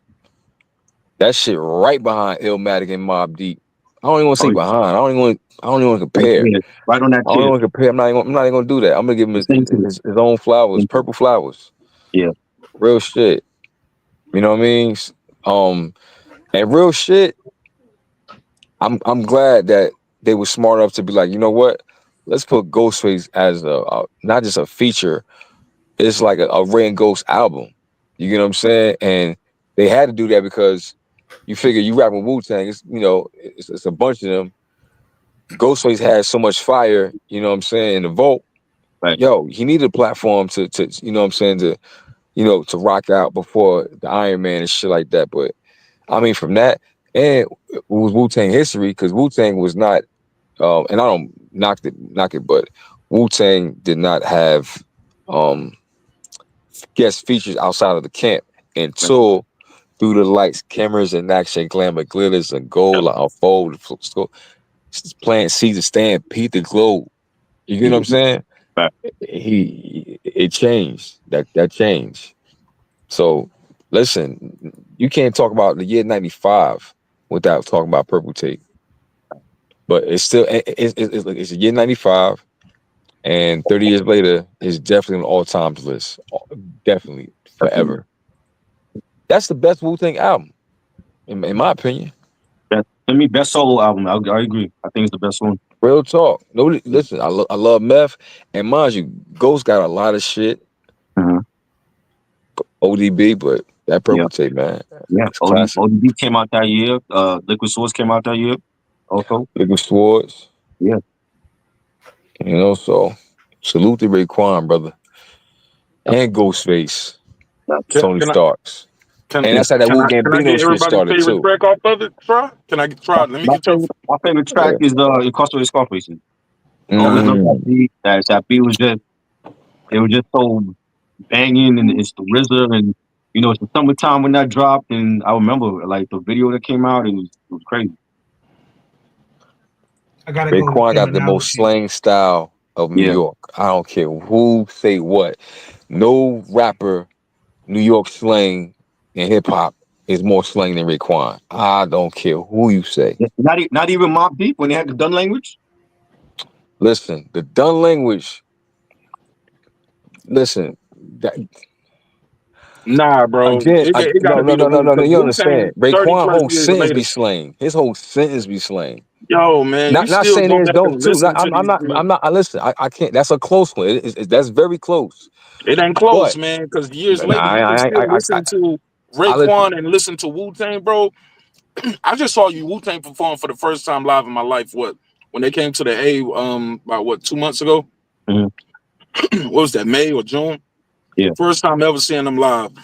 And I was hearing things for the first. I thought I knew every bar, every song that I was gonna hear today. And I'm here. I am a grown ass man, and I'm hearing things for the first time. I'm like, oh, I didn't even realize they said that. Or you catch the meaning different now that you older. Right. And timeless, bro. Timeless music, man. But you said for Wu-Tang, right? yeah. Let And me I ask just y'all a saw question. Nas for the Let first me ask time. y'all a question. And this is some real shit. Now, this is another reason why I say Raekwon and them, right? And the Wu-Tang. I'm gonna tell you something about Wu-Tang. This is some real deep shit I'm about to say. You can't understand everything Wu-Tang say unless you understand the universal language. That's real shit. There's no way, and not saying you have to, but the only way to understand every lyric from a Wu-Tang, you gotta know the universal language. You got to. You don't have to be. I'm not saying you have to be a part of the nation. I don't think you have to rep the nation, but you have to know the language. That's like right now me saying it's a reggaeton artist that he rap English and Spanish. If you don't understand Spanish, you're not gonna understand everything he says. Right. You get what I'm saying? Are you talking about Supreme Mathematics? March of the Wooden Soldiers. C-Cypher punks couldn't hold us. You get what I'm saying? There's a lot of numbers in they Yes, exactly. Especially on that so-called 260 with Raekwon and motherfucking Ghostface. He got loose, but If you ain't understand that if you don't understand the language of knowledge itself, the universal language, you won't understand everything he's saying. Even Mobb Deep got a slip of that shit. Go back to Brand Nubians, Right. Nas a little bit, Rakim a little bit, but nobody did it more than Wu-Tang, especially Rain Ghost. You get what I'm saying? So like that's why that's another reason why I put what's that shit? Raekwon, his slang, his for real, it's pure slang. First of all, he talked the way he rap like a cool ass nigga, like that's a little older from the 80s. Yeah. For real, like a conversation. For real. It's just slang rap democracy. Here's the policy. Slide off the rings, plus the wallabies. I move rhymes like retail, make sure it sit sell. From where we at to my man sell. From staircase to stage, minimum wage. But soon to get an article and rap page. But all these my house, my gap, my act. Bank account fat is going down like that. And part of my friends let me speak Italian. Black Stallion, while on Shaolin. Crazy. Now it sound like a nigga talking that shit on the bench where we from. Yeah. You get what I'm saying? And also when he mentioned like soon to get an article and rap page, like that just shows you just how much their grind was. Like just to get a write-up in rap pages meant that they were leveling up. And not to digress, but that just shows like just how much rap has changed from then till now, where you can, just upload your music to the net and you can have a career. Where back then it was steps, to reaching success. Right. What's your memories of Cuban Link? Man, don't tell me you don't like it. No, I mean, of course not. Calm down, bro. Yo, hey, everybody, you gotta look out for Trollborough, bro. You gotta look out for Trollborough, bro. Oh shit, Trollborough. Nah, man, I love it, bro. I love it. I always bring it up, man. And every time I bring up like impact of albums and such, man. We always like brush Ray to the side. Remember how I told you, like, I like Ray. Right. Ghost to me at times, I've been saying this for like a minute. Ghost sometimes take me in places I don't want to go, but he take me anyway. And I'm like, how the fuck we get here? Right. With Ghost verses. I'm like, like MF Doom, I like MF Doom when I'm in an MF Doom mindset. Right. Rock Marcy, when I'm in a Rock Marcy mindset, I'm in like, I think this dude is top 20, you know what I'm saying? But when I'm not in that mindset, bro, I'm like, So when we talk about the purple tape, bro, the impact of it, bro, come on, dog. You talking about like we thought 94 was the greatest year. And I'm saying in 1995, we thought 94 was the greatest year of albums, right? And then 95 come and we're like, wait a minute. You feel me? Like some stuff dropping 95. You're like, we in an era. Purple Tape, come on, bro. Come on, bro. I mean, I think it's a top 20 album all time. Come on, man. Just off the fact that it's Ray. For sure. Definitely top 3 for me. Like Ray said, like you had Illmatic and you had this. It was not too many albums that was like the hip hop Bible for us. And RZA did a phenomenal job. And the fact that both Ray and Ghost went to Barbados to record the album, they wasn't even in the States. They went to the Caribbean to do this album. Right. You know what I'm saying? Crazy, yo. I know that shit to the show. Yeah. And it's like a quintessential Mafioso album. You know what I'm saying? Every track was banging and having all the Wu members on different tracks, having Nas as the only feature outside of the Wu to be on the album, and there'll never be another Cuban Link like this. Even the sequel was dope, but it's not this. You know what I'm saying? This is why we're still celebrating it after 30 years, and this is what I mean about timeless music. That we could still talk about an album like that 30 years later. Right. Well, we did come from timeless music, but that purple tape and that, I'm gonna be honest, that purple tape and that infamous built, it was written. Let's keep it a buck. No. I'm sorry. Definitely. I'm sorry. AZ Do or Die. Yeah. Raekwon, Perpetuate, Mobb Deep, Infamous, and Coogee Raps 456. Bill, it was written straight up. All 95. All 95. Yep. And but that Purple Tape, man. You know, I can go on for days, man. You know what I'm saying? Like, you know, and that's just on the East Coast. On the West Coast, they have Farside with Lab Cab and Goody Mob dropping Soul Food, and it was every album at that point was coming out with classics. Bone Thugs came out with E99 Eternal. Yeah. You know, that was like a couple days ago. They celebrated their anniversary. Cause and Wilson had passed away right before that, I think, right? Easy Easy died on my grandfather's birthday. He died March 26, 1995. Yeah, that shit was crazy. Yeah. Wasn't used to, hip hop wasn't used to that level of death back then, you know what I'm saying? Right. And it was an impact. Can I ask y'all a question? Mm-hmm. Like Ray and Ghost, they benefited from RZA working on their album after Meth and ODB. But what if I can go and use the quantum realm real quick?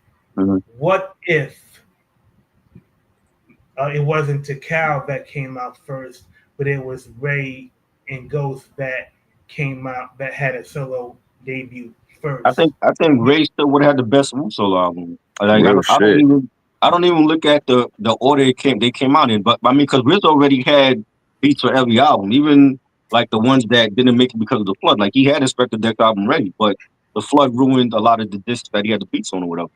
Every album already had their own concept. You know what I'm saying? Like everybody got their own style and concept. Yeah, he had his own. He had like when Deck was on. He was on the Godcast with Lord Jamal. And he's talking about they had a whole like Spider-Man, neighborhood Spider-Man concept for his album, and then Ghost had Iron Man. So they had like a whole Marvel thing planned, and then like unfortunately he had the flood and the beats were gone. But I think Deck album, if he had the original beats, would have been a classic too. Yeah, I can see that. So y'all saying that if Ray and Ghost album would have came out first, it would have been just as ill.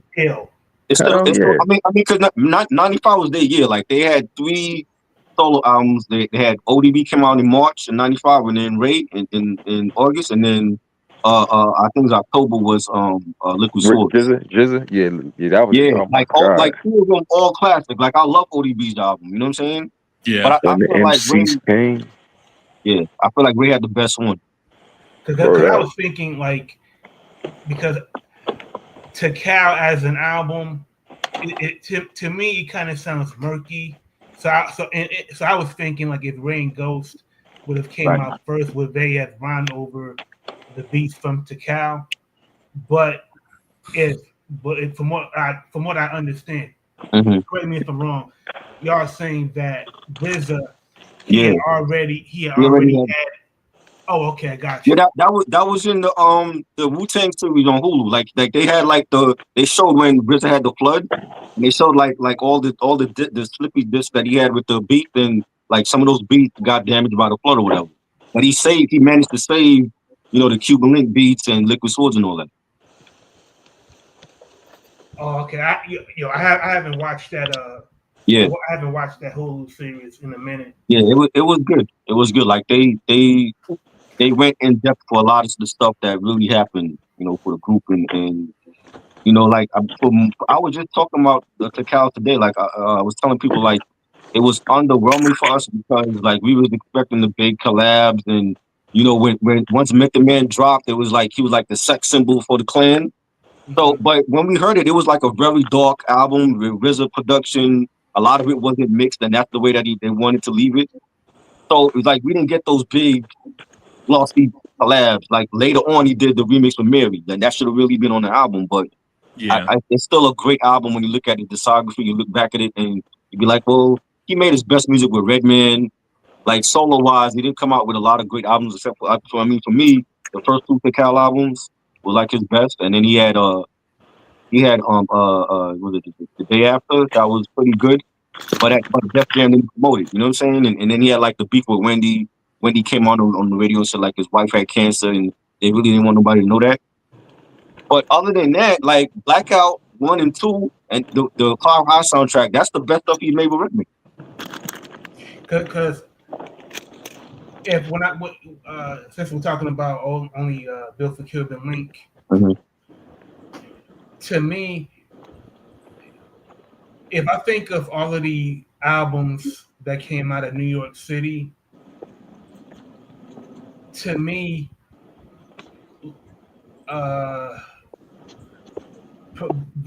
only Built for Cuban Links is probably the album where the lyricism, the storytelling matched the quality of production. Right. And it was a full product, down to the promotional posters, down to the cassette tape. And at first, I didn't know, like I first heard of Heaven in Hell, because I saw, because it was on that was on the first soundtrack. Yeah, because here in Detroit we had a local access channel called Video Vibe, and I saw the video and I thought, like, man, like this is different from every other Wu release in the sense that this is very, it feels like very 70s, like very like this is like the 90s version of what I would imagine would be like if Superfly was updated for the hip hop generation, to a certain extent, it would have been Heaven and Hell, because it's very lush, it's very hustler like, and it was fly as hell. And to me, that's like Ray and Ghost. They really did a great job of perpetuating themselves as fly MCs, fly cats in general, because there was nobody that was better dressed, had better slang, had better MCing, and just a unique vibe. I see Unc grinning. So Unc, are you agreeing with what he's saying, or yeah, what? I agree. Yeah, I'm with him. Okay. I thought you had like a hot take. I was waiting there for the hot take. Nah, man. I'm soaking it in. Yo, I feel like, I'm not Ghost or I'm not Ray, but I feel like I'm getting my flowers right now. You are. I feel like I'm getting my flowers right now. You know what I'm saying? I'm just saying, I feel like I'm getting a Lifetime Achievement Award at the Grammys. You know what I'm saying? Because I wanted to mention it. I'm like, because by next week the anniversary is gonna be over. I'm like, let me mention it now because it's coming up on Friday. So you know, I can't believe it's 30 years out. I'm like, damn, it's crazy. Like when, like in '95, like like if you just look at them as duos, like in that, like when Red and Meth came out with How High, did y'all like was there any song on Only Built for Cuban Links that you felt How High was better than? I mean, How High, that was like they only joint together at that time. You know what I'm saying? We had, like, remember the show came out, the show soundtrack for the documentary. So that was like the only time that they had that collab. And then, you know, Def Jam was doing this Month of the Man promotional thing that we saw like the posters and the billboards around the city. You know what I'm saying? But put it to you like this. Like you're right. Like, so because Ray and Ghost had an album versus Red and Meth's one single, I'm gonna pick out a specific song from Only Built for Cuban Links. Okay, so in a one song versus, who you got? How High versus Red and Meth, or Criminology by Criminology. I mean, because Criminology, remember, like he actually took parts from Scarface when Tony Montana was having that argument on the phone with Sosa. Yeah. You know what I'm saying? And Sosa felt like Tony was out for himself, and that was like the turn in that movie. Like I'm like, yo, now Tony got some shit he got to handle with Sosa and his crew. That part of the movie people remember, and then they RZA put that in the song, and then like the melody with those horns and the bass line, and like they destroyed that song, and it's a short song too. It was only like maybe like a couple, like 2 minutes and a couple seconds, and they killed that track. And then the video comes out. I'm like, yo, like this is phenomenal. And I think at that time, I want to say like the album had just dropped, but like the first single was Glaciers of Ice. You know what I'm saying? It had Master Killer was on that, and that was fire. But Criminology is the one that really was like, for me, it was like, yo, I got to get this album when it come out, because I'm loving what I'm hearing, and they were playing it on the radio, and you know, How High was dope, and it was like we had like the original mix, and then we had the remix, and I like the video mix. I like the video version for that as well. But it was like Wham Ghost, like we knew what they could do just from like the 36 Chambers album, and we were waiting for this album to drop, man. And, you know, he ain't disappointed at all. I think Raekwon really, like, he got his flowers for this album. But like, he had other good albums, but I think for this was his Thriller album. This was like the album that he got sneaker deals off of this. He got all type of endorsements just from this one album, and that's how like great it is to us. Like when Infamous is up there with, you know, Me Against the World dropped that year as well, and that was another classic. And there was so many good albums for '95. Y'all may laugh at me, but I had no idea how big Julio Iglesias was when Ray mentioned him. Like, because I'm thinking like, who the hell is Julio Iglesias? And yeah, later I remember like as a kid like watching him and, you know, seeing him on TV. Like he was like some Latin artist, and then like his son Enrique became a big star too in pop. Yeah, you know, in the 2000s, he was always on TRL. You know what I'm saying? And you know, I'm like, we knew it's like just a wordplay, like just mentioning Enrique Iglesias in the song was just nobody was doing that back then. You know what I'm saying? And like I feel like the movie Scarface and gangster films like Goodfellas and Casino and all of the you know, Carlito's Way, all of those movies, like they have a long shelf life because of this album. To this, like, for a long time, I will always say, I'm getting cream like Julio Iglesias. Right. Not like, and then, you know, once I learned how big he was, then it made even more sense. But like as far as like you mentioned Carlito's Way, like you know, Carlito's Way, like it was like a cult classic. Like, because I remember like it bombed in theaters. Yeah, like the critics really panned it. Yeah, and then it just goes to show like you had to see it for yourself. And I thought for somebody that is Italian, he pulled off being a Puerto Rican pretty good.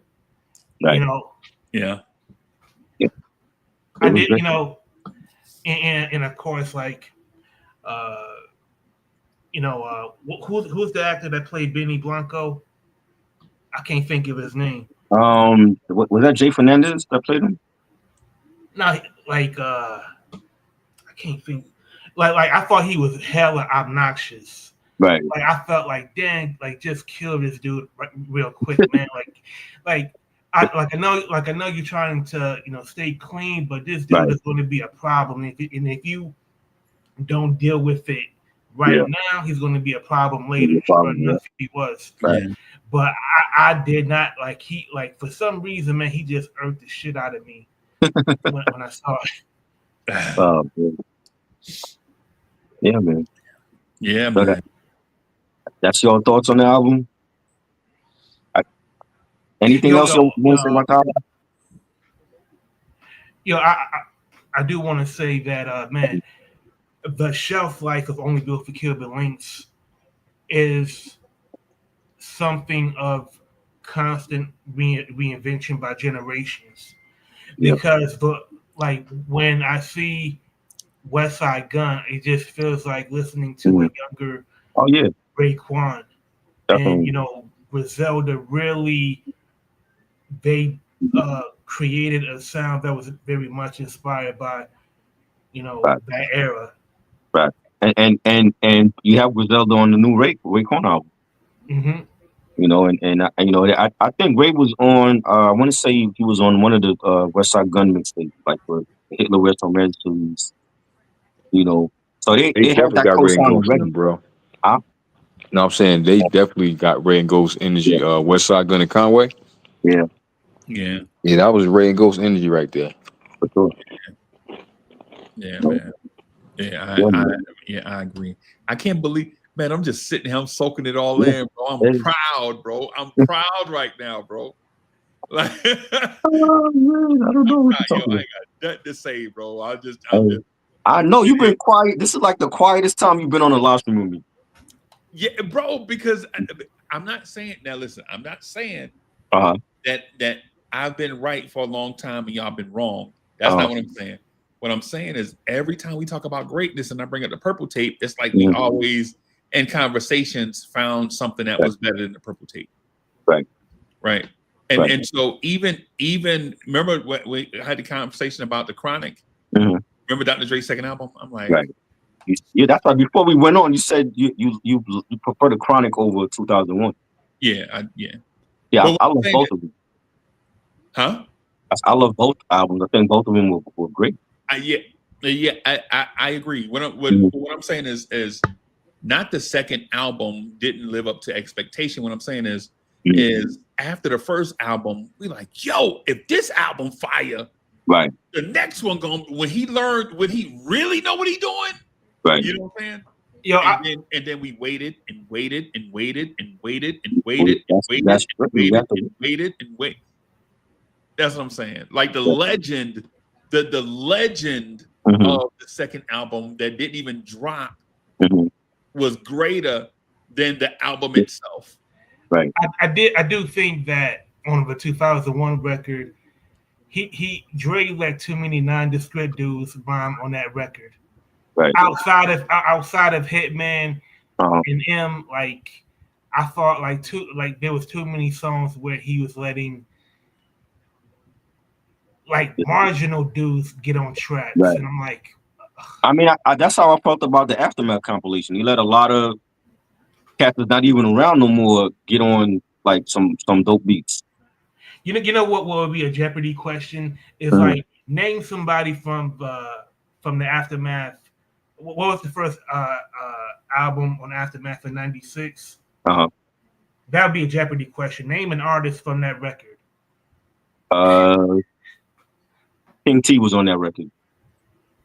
He was on that, and Don Robinson Don Robinson had to fall out with Drake.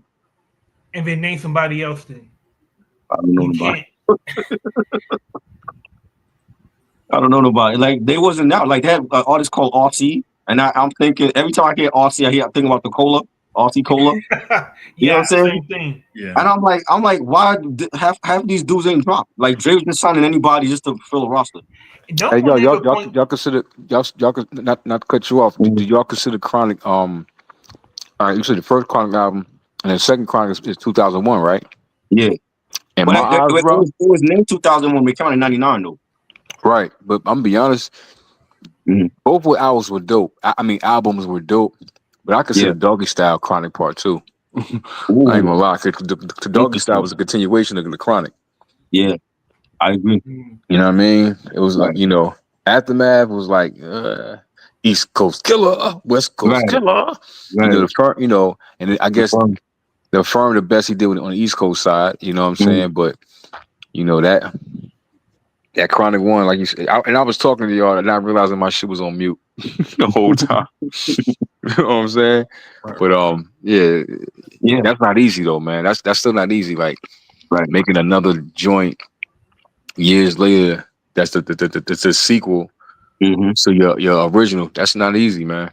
Yeah, like Stillmatic.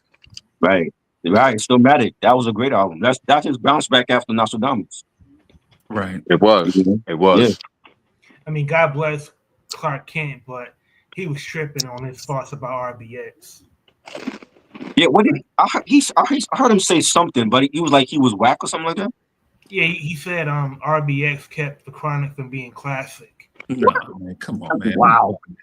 The He said Brooklyn nigga RBX would say what? shit like that. He said RBX what? beef, bro. That's personal Clark, beef. Clark Kent said that RBX kept the Chronic from being classic. That's crazy. Yeah. That's petty. Oh bro. shit!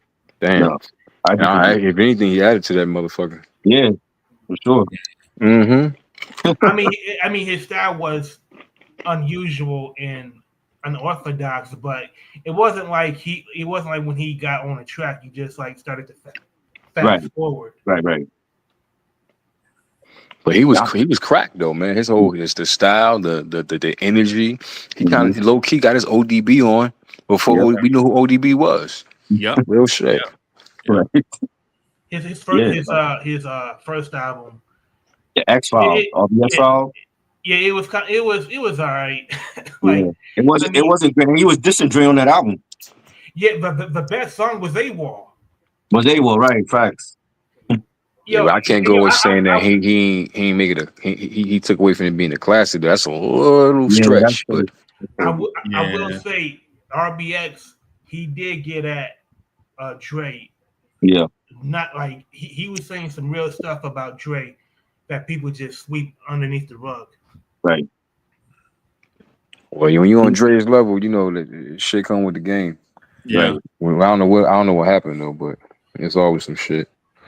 I thought they pieced. Didn't they piece that up though? They had their little static. They kind of pieced their little static up. That Dre signed RBX to Aftermath, and RBX was actually on the Marshall Mathers LP. Yep. Oh no, remember me? Yeah. Look, Dre ain't stupid. He kept RBX and DOC. Right. Yeah. And DOC was rocking with Texas, low key. Right. Yeah. DOC, bro. I felt like from the time I heard him. Now, mind you, I've been listening to rap music since DJ Hollywood. Right. And a lot of guys was in the game, right? But man, as soon as I heard DOC, I was like, yo, he next, bro. Because I heard DMX. I mean, I'm not DMX. I heard the DOC and Slick Rick album around the same time. And in my mind, I'm like, yo, this cat might be the dude that transcend all the coasts. Right. This dude legit might be the guy that bring everybody together. Yeah, I remember how regionalized rap was at that time. Mm-hmm. Yep. He had a song. I think it was the song he started off the song with the reggaeton type style. Was it the diggy duck, yo? Oh, it's too funky. Oh, funky. Enough. That's my shit. Yeah. It's getting funky. It's getting funky. Yeah. When I heard that, I was like, he the one. Yeah. That's what I was thinking at the time. I'm like, he the one. Mm-hmm. Because when the album so on our block, the dude had a Too Short tape. I had Slick Rick tape, right? And a whole bunch of I had Slick Rick, I had 3 Times Dope. Anything that was popping like on the East Coast, I had all that. Dudes had what's the name from Seattle? Or Mix-a-Lot. Mix-a-Lot. Baby guy. My pops was on Broadway. Yeah, so we outside playing all these joints from all these, and so I go to the mall, I buy the DOC, and we come back, we play the DOC, girl across the street trying to play Miss Chalet at the same time. I'm like, this dude DOC is he the one? Yeah. And then you come to find out, man, then things happen, fate happens, and all that stuff, and he never get a chance to be the one. Right. I always felt like DOC as a writer, just his words on paper, if you just read them, is some of the best writing on any rap album. Right.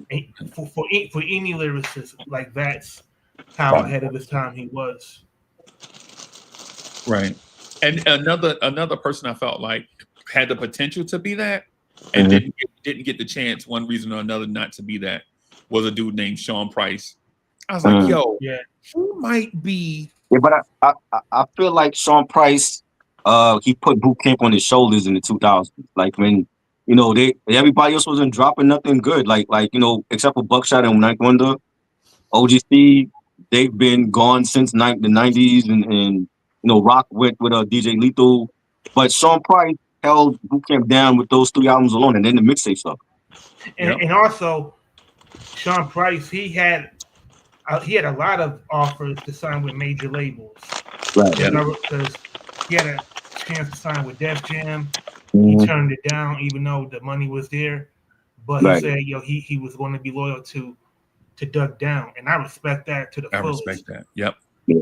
Because how many people would have left and been like, you know what, man? Maybe the pasture is greener on the other side. Right.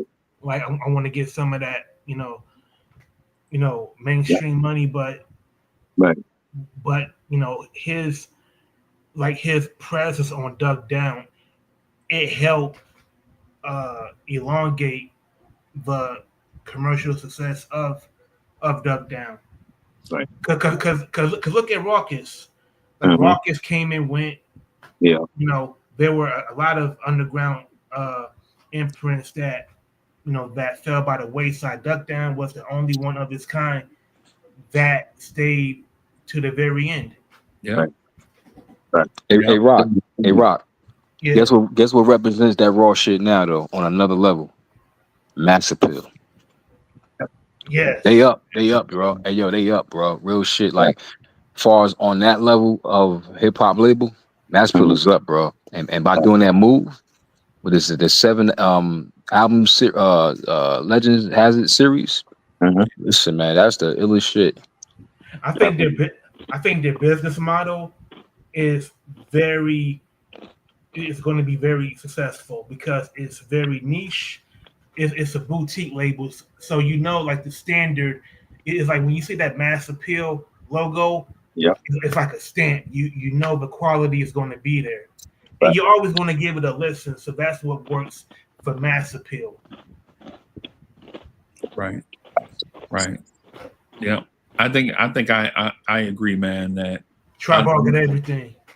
I'm with you because it's like the Mass Appeal thing. I don't know if y'all remember this sensation or not, but when the Beastie Boys came out, it felt like the worst kept secret ever. It's like, yo, these cats, y'all ain't never heard nothing like this before. You know what I'm saying? Mm-hmm. And it gave you like that feeling of like what you doing is special. Like when you listen to the native tongues for the first time, you like, yo, y'all don't know nothing about this right here, bro. You know what I'm saying? And so I think that's what the Mass Appeal thing is probably headed for. And I like it. So, yeah, man. Yeah, man. This has been a great episode, man. Real quick. Like, tomorrow, the preseason starts officially. Yes. Like, we didn't even talk about sports, yo. How do y'all feel about your respective teams? The Giants. The Giants in the same predicament as the Browns. They got 4 quarterbacks, and I mean, you're not going to sign Russell Wilson just to lose games. I feel like they got to start Russell Wilson to win some games and at least try to get the wild card spot. But I'm still their defense. They showed up with the draft pick. Their offense still is in question.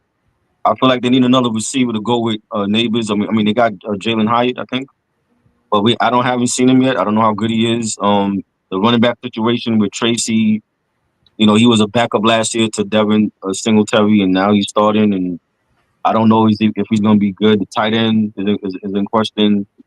So ESPN have them as one of the worst 5 teams in the NFC this year. So I feel like for them to be making all these moves, something good got to come out of it, and especially if Vrabel want to keep his job, I would think they would try to compete for a walk-off spot at least. As far as so I mean that's my thoughts on the Giants this year. I mean that division is serious comp. Right. You got the Commanders, the Eagles. Yeah, I mean that's going to be a tough ass to get a wild card spot. in the NFC. Like, and they got like the toughest schedule, I think, as well. And what's the wide receiver that Neighbors, yeah, yeah. yeah, like if he would like if he blew a gasket, last season, like Right. he's going to fucking have That's a what I'm stroke. saying. That's what I'm saying. I'm like, yeah, we are getting they making the right picks. I just feel like I mean, why you have 4 quarterbacks on your roster? Like James Winston shouldn't be on there. If you sign Russell Wilson, he wants to win. He's not really trying to be on a team where y'all just looking to lose games to be in the draft next year. But I don't understand. Yes. Like, if you bring Russell Wilson, you're not going to bring him on to be a mentor. Exactly. It's Who like you going to mentor? exactly which one? You got DeVito on the roster. You got a Dart. So he coming to win. He not coming to lose.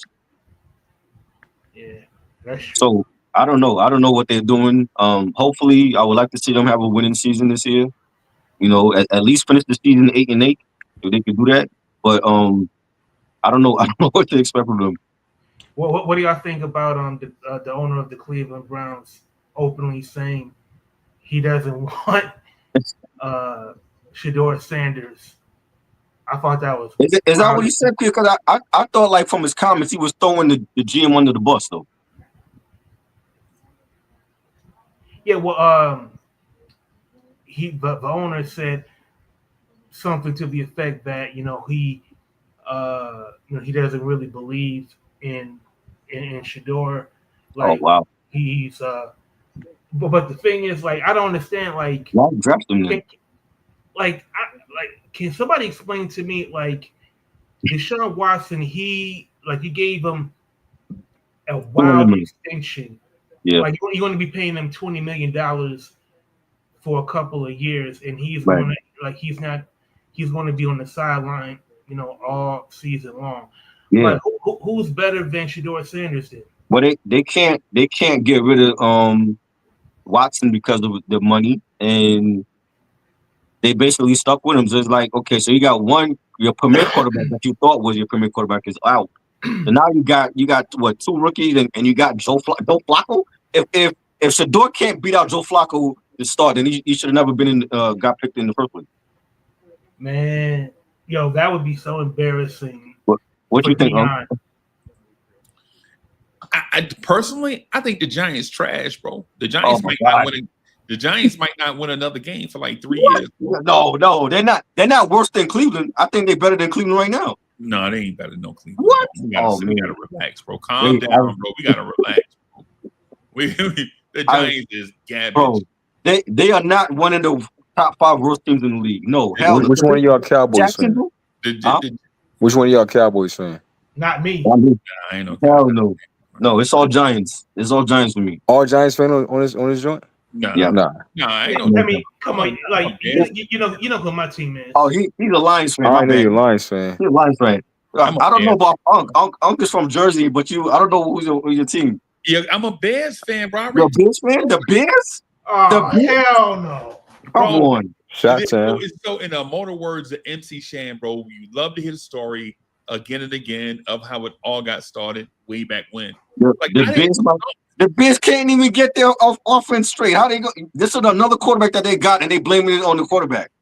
Bro, yeah, it don't matter, bro. What I'm saying, I know the Bears is trash. Like no matter what you say about the Bears, it ain't gonna offend. They're not better than the Giants. They are not better than the Giants, bro. Hell no. San Fran is. We'll beat y'all. Yes, the Niners are. But even the Niners got their issues though. Bro, we'll give you. No, we do, but that's just what I'm saying. You're a Niners fan? I am. How are y'all from Jersey and y'all are Niners fans? I'm gonna keep 100 with you, bro. I'm gonna keep it a buck. I know, and I knew he was gonna say that. But I go back since '89. I ain't gonna hold you. I go back since '88, probably '88. You know what I'm saying? And keep 100 with you. I don't fall like I used to, but I guess I'm a sore loser. You know what I'm saying? Because we be like right there, and they right back down and shit. So when we ain't in it, I'm like, me neither. You know what I'm saying? But one team one fan base I respect their loyalty is the Cowboys. Why? Because if I didn't know any better, right, I would think that the Cowboys, you would think the Cowboys had like maybe the last 5 to 10 years, Right. straight sweep, but their support is unmatched. I'm keeping it a Yeah. buck. Their support is Yeah. unmatched. That's But They're delusional. that's They have a delusional. delusional fan base. yeah, and then They like have a with delusional the fan base. Giants and because listen, in Jersey, I'm gonna keep 100. Jersey might got more Cowboys fans than Giants fans. What? I don't believe that. Yo, I'm gonna Really? be Fighting, honest, in yo, Jersey. I'm not a aren't Cowboys those fan. fighting I'm not. I have words? family that's Cowboys fan, but I'm not a Cowboys fan. Yo, Triborough, aren't they fighting words? They are. I mean, Hey, yeah, I'm just being I just honest, feel like man. And don't the get me wrong, I like Cowboys, the Giants. I the really don't Cowboys got a fan base. team right now The because Cowboys have San not won Fran since the did. 90s. At least we won in the 20th century. The Cowboys have not won since the 90s. I know, Their fans are you're delusional. right. You're right. But the support team will make you think they won it after the Right. pandemic. You Right. know what I'm saying? That's the thing. Right. That's the thing. It's like it's Yeah, Right. unmatched. Like, damn. You Giants know what I'm fans saying? and Giants fans and Yankees fans, they all the same, bro. That is not true. They whiny as hell. They be That thinking is not every true. year they think they're the That's champ, not bro. true. No, that's not Hold on. I true. thought you about to say the Giants and the Knicks fans. Nah, The Yankees do relax. not say that. He's a Knicks fan. He's a Knicks fan. I'm a He's a Knicks fan. Knicks fan. But You Yo, know what I'm listen. Knicks should listen. I told these youngin, right? I told these youngin saying? that was in the at the shop Mhm. a few months back, during the playoffs time, and he doubted that his Knicks can beat the Celtics. That this is before the next level, right? Wow. And I was like, listen, one thing you need to do is learn how to support your team, especially when Yep. a time like this. I Yep. said that support energy is very Yep. contagious, and you'd be surprised. Believe in your team. Watch what happened. He doubted them, Exactly. and guess what? They still won. They still Exactly. won. You get what Yep. I'm saying? And This, that's the it runs full this circle. Knicks But fans, there's Knicks fans like that. Like these Knicks fans that when we was in the playoffs against Boston, they didn't think we was going to beat Boston. I'm like, you got to. How you a Knicks fan and you saying that? You got to believe in your team. yeah, but bro, real talk, y'all y'all been when it comes to the Knicks, I think not trying to sound superstitious, but I ain't like how they did Pat back in the day. I don't Right. like how that ended. I don't like how that ended. I'm yeah, sorry.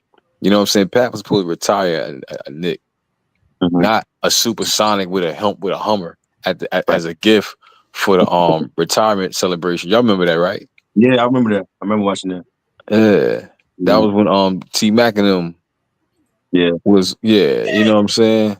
crazy. Bless me. yeah. Thank you, man. Yeah, I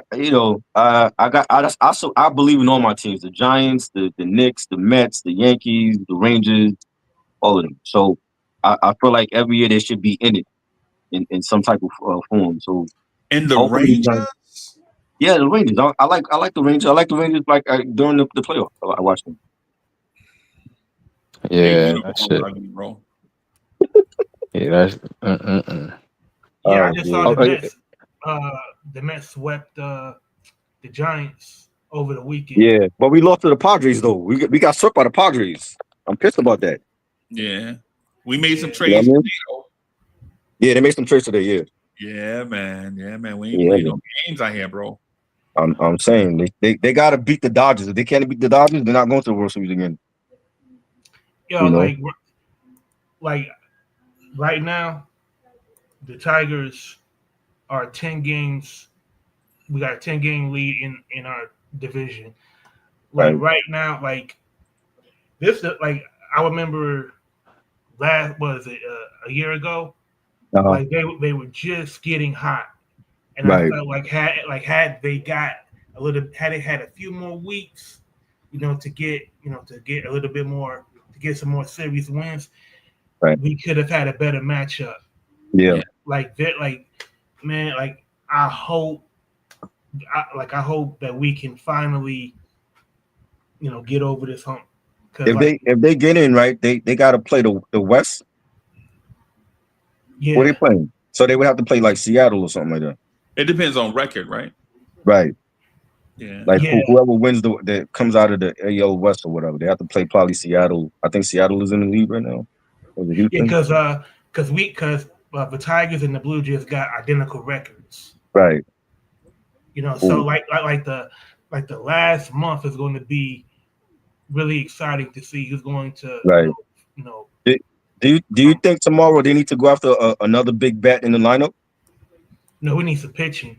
From pitching, because I kept hearing like the people on ESPN saying that they need another bat in their lineup, or like Suarez from the Arizona would be perfect for them. Yeah, but right now, like our bullpen is really weak. That's what it is. Like the Mets got pitching today. A lot of teams want that pitching. They want the middle relievers and the closers. Because we got the best pitcher in baseball, but we can't keep he can't keep pitching 7-8 innings, right? You know, for every start. Like this dude might, you know, like when you have a good thing like that, like you gotta save, you know, save some for dessert. Yeah, cool. We're gonna see what happens. Definitely, real quick. Real quick before we sign off. What y'all think about Shannon Sharp getting fired on his day off? Oh man, that is a black man that had it all and threw it all away because he wanted the fame. He wanted too much attention there. So I blame him. Stop messing with that motherfucking. You know what, man? That little Becky, man. Fuck that Becky, man. I wouldn't tell her shit. Yeah, but Ray, like the whole thing with him going on Instagram Live and having sex with the woman, like you gotta manually do that. He ain't just roll over and his phone came on. Oh, that's the same. Don't tell me that was the same. Yeah, that was him that did that. No, I'm saying was that her? Nah, that was a different chick. Oh, I'm about to say, damn, he really fucked. Yeah, but it's like he's saying, oh, he rolled over and the phone came on. You gotta manually go on you gotta manual go live, bro. Bro. Nah, I don't think that was a good idea. You know what I mean? You kept that to yourself, but right. Yeah, man. He damn, yo. And you know what though? Are we surprised this happened though? Because we felt like something was coming happen when the scandal happened. You know what I'm saying? Yep. So it's like, are we surprised? Yeah. You get what I'm saying? Like, you know, that's the fucked up part about it. And damn, yo, he gonna bounce back. He gonna be all right. But it's just like, damn, you get what I'm saying? Like, I'm tired of seeing that shit. I'm tired of seeing like, you know, like us get to a certain level and get teared down by some bullshit. You know, it's just some bullshit. Yo, this dude, he gave generational wealth to a white woman that did not even help him build that wealth in the first place. Hey, yo, that's another thing too. I just found out. Yo, she really got that much, bro. God damn. Because the settlement, that settlement was in the high millions. God, yo, I was praying that was a troll. Damn, bro, that shit's crazy, yo. Damn. Yeah, it's crazy, man. These dudes, man, they be giving away. This is what I'm talking. Like, can you imagine? Can you imagine? Can you imagine what that amount of money could have did in a spot like East New York? Exactly. You know what I'm saying? Do you know what kind of programs you could have built for the kids in East New York with that brand, bro? Fact. That's at least 2 years of and listen, in other places in the country it'd have been more time, but New York is expensive. We already know that, right? That's at least 2 years of you put programs together where you keep kids out the street. And when they're at that vulnerable age, where they like 11, 12, 13, 14, when they about to get out here in the street, you can kind of steer them into other places. Not by putting money in their hand, but just by being available with role models and resources. He just gave this chick that money for nothing. And the other thing, Shannon Sharp, what you got to learn, bro, is the mouse don't play, bro. The mouse don't play. You know what I'm saying? We laugh at the mouse. Ha ha ha. The mouse got on white gloves. Like Kat told me, you ain't never seen Mickey Mouse hands. Ah, he was wearing gloves. Right? Hey, you see that mouse don't play in it. Right. Mess around and find out, bro. You know what I'm saying? You got everything, bro. People work their whole life to get where that man was at. And he like, I'm gonna just give it away. And the lack of discipline to control his baser urges, that should be studied. When you have so much to lose, but you cannot stop fucking white women because it's like an addiction for him. Yeah. But he was going after a lot of people. Like there was one point where he wanted Megan Thee Stallion, he said, and he wanted some chick off of Pornhub, and I was like, Shannon Sharp is wilding out here. Yeah, he don't care. You know, Yo, he's worse than the old man in the club. Yeah. That's OD right there. Yeah, pretty That's much. OD. That crazy. Yeah, man. But like before we leave, tell people what your where they can find you at and what y'all got coming up. So Vibes and Stuff is changing its name to Echo and Essence. You see it on the screen. Yeah. It's just because we need to be more searchable is the reason why we're changing the name so that we'll be more findable on social media. We still gonna talk the same stuff. We still gonna talk about people like Ray that have like dope content and keep it to itself. We still gonna talk about Ray, we gotta get Ray on the show. You gotta get him on the show. For real. You got to come with clips, bro, so people can see it. Yeah. We still gonna talk about social matters. We still gonna have in-depth conversation about R&B. We still gonna talk about the way you dress, the way we walk, like our culture, the reason why we use certain slang, the reason why we walk a certain way, the reason why we wear jewelry, the reason why the deep state is the secret assassin to our culture and we don't recognize it, like the impact of people like Dapper Dan on billion-dollar industries, and things of that sort, man. So we have those conversations there on Echo and Essence, relationship conversations about, why you and your girl can't get along. Maybe you don't listen to her, or maybe she talking and you don't understand what she's saying, right?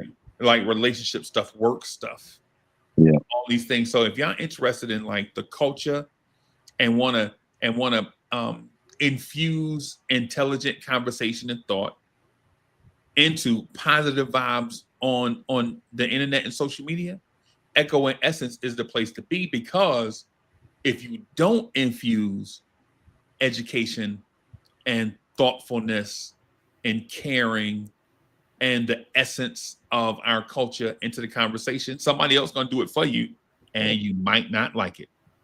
And that's why we here. Rocco, what you got coming up?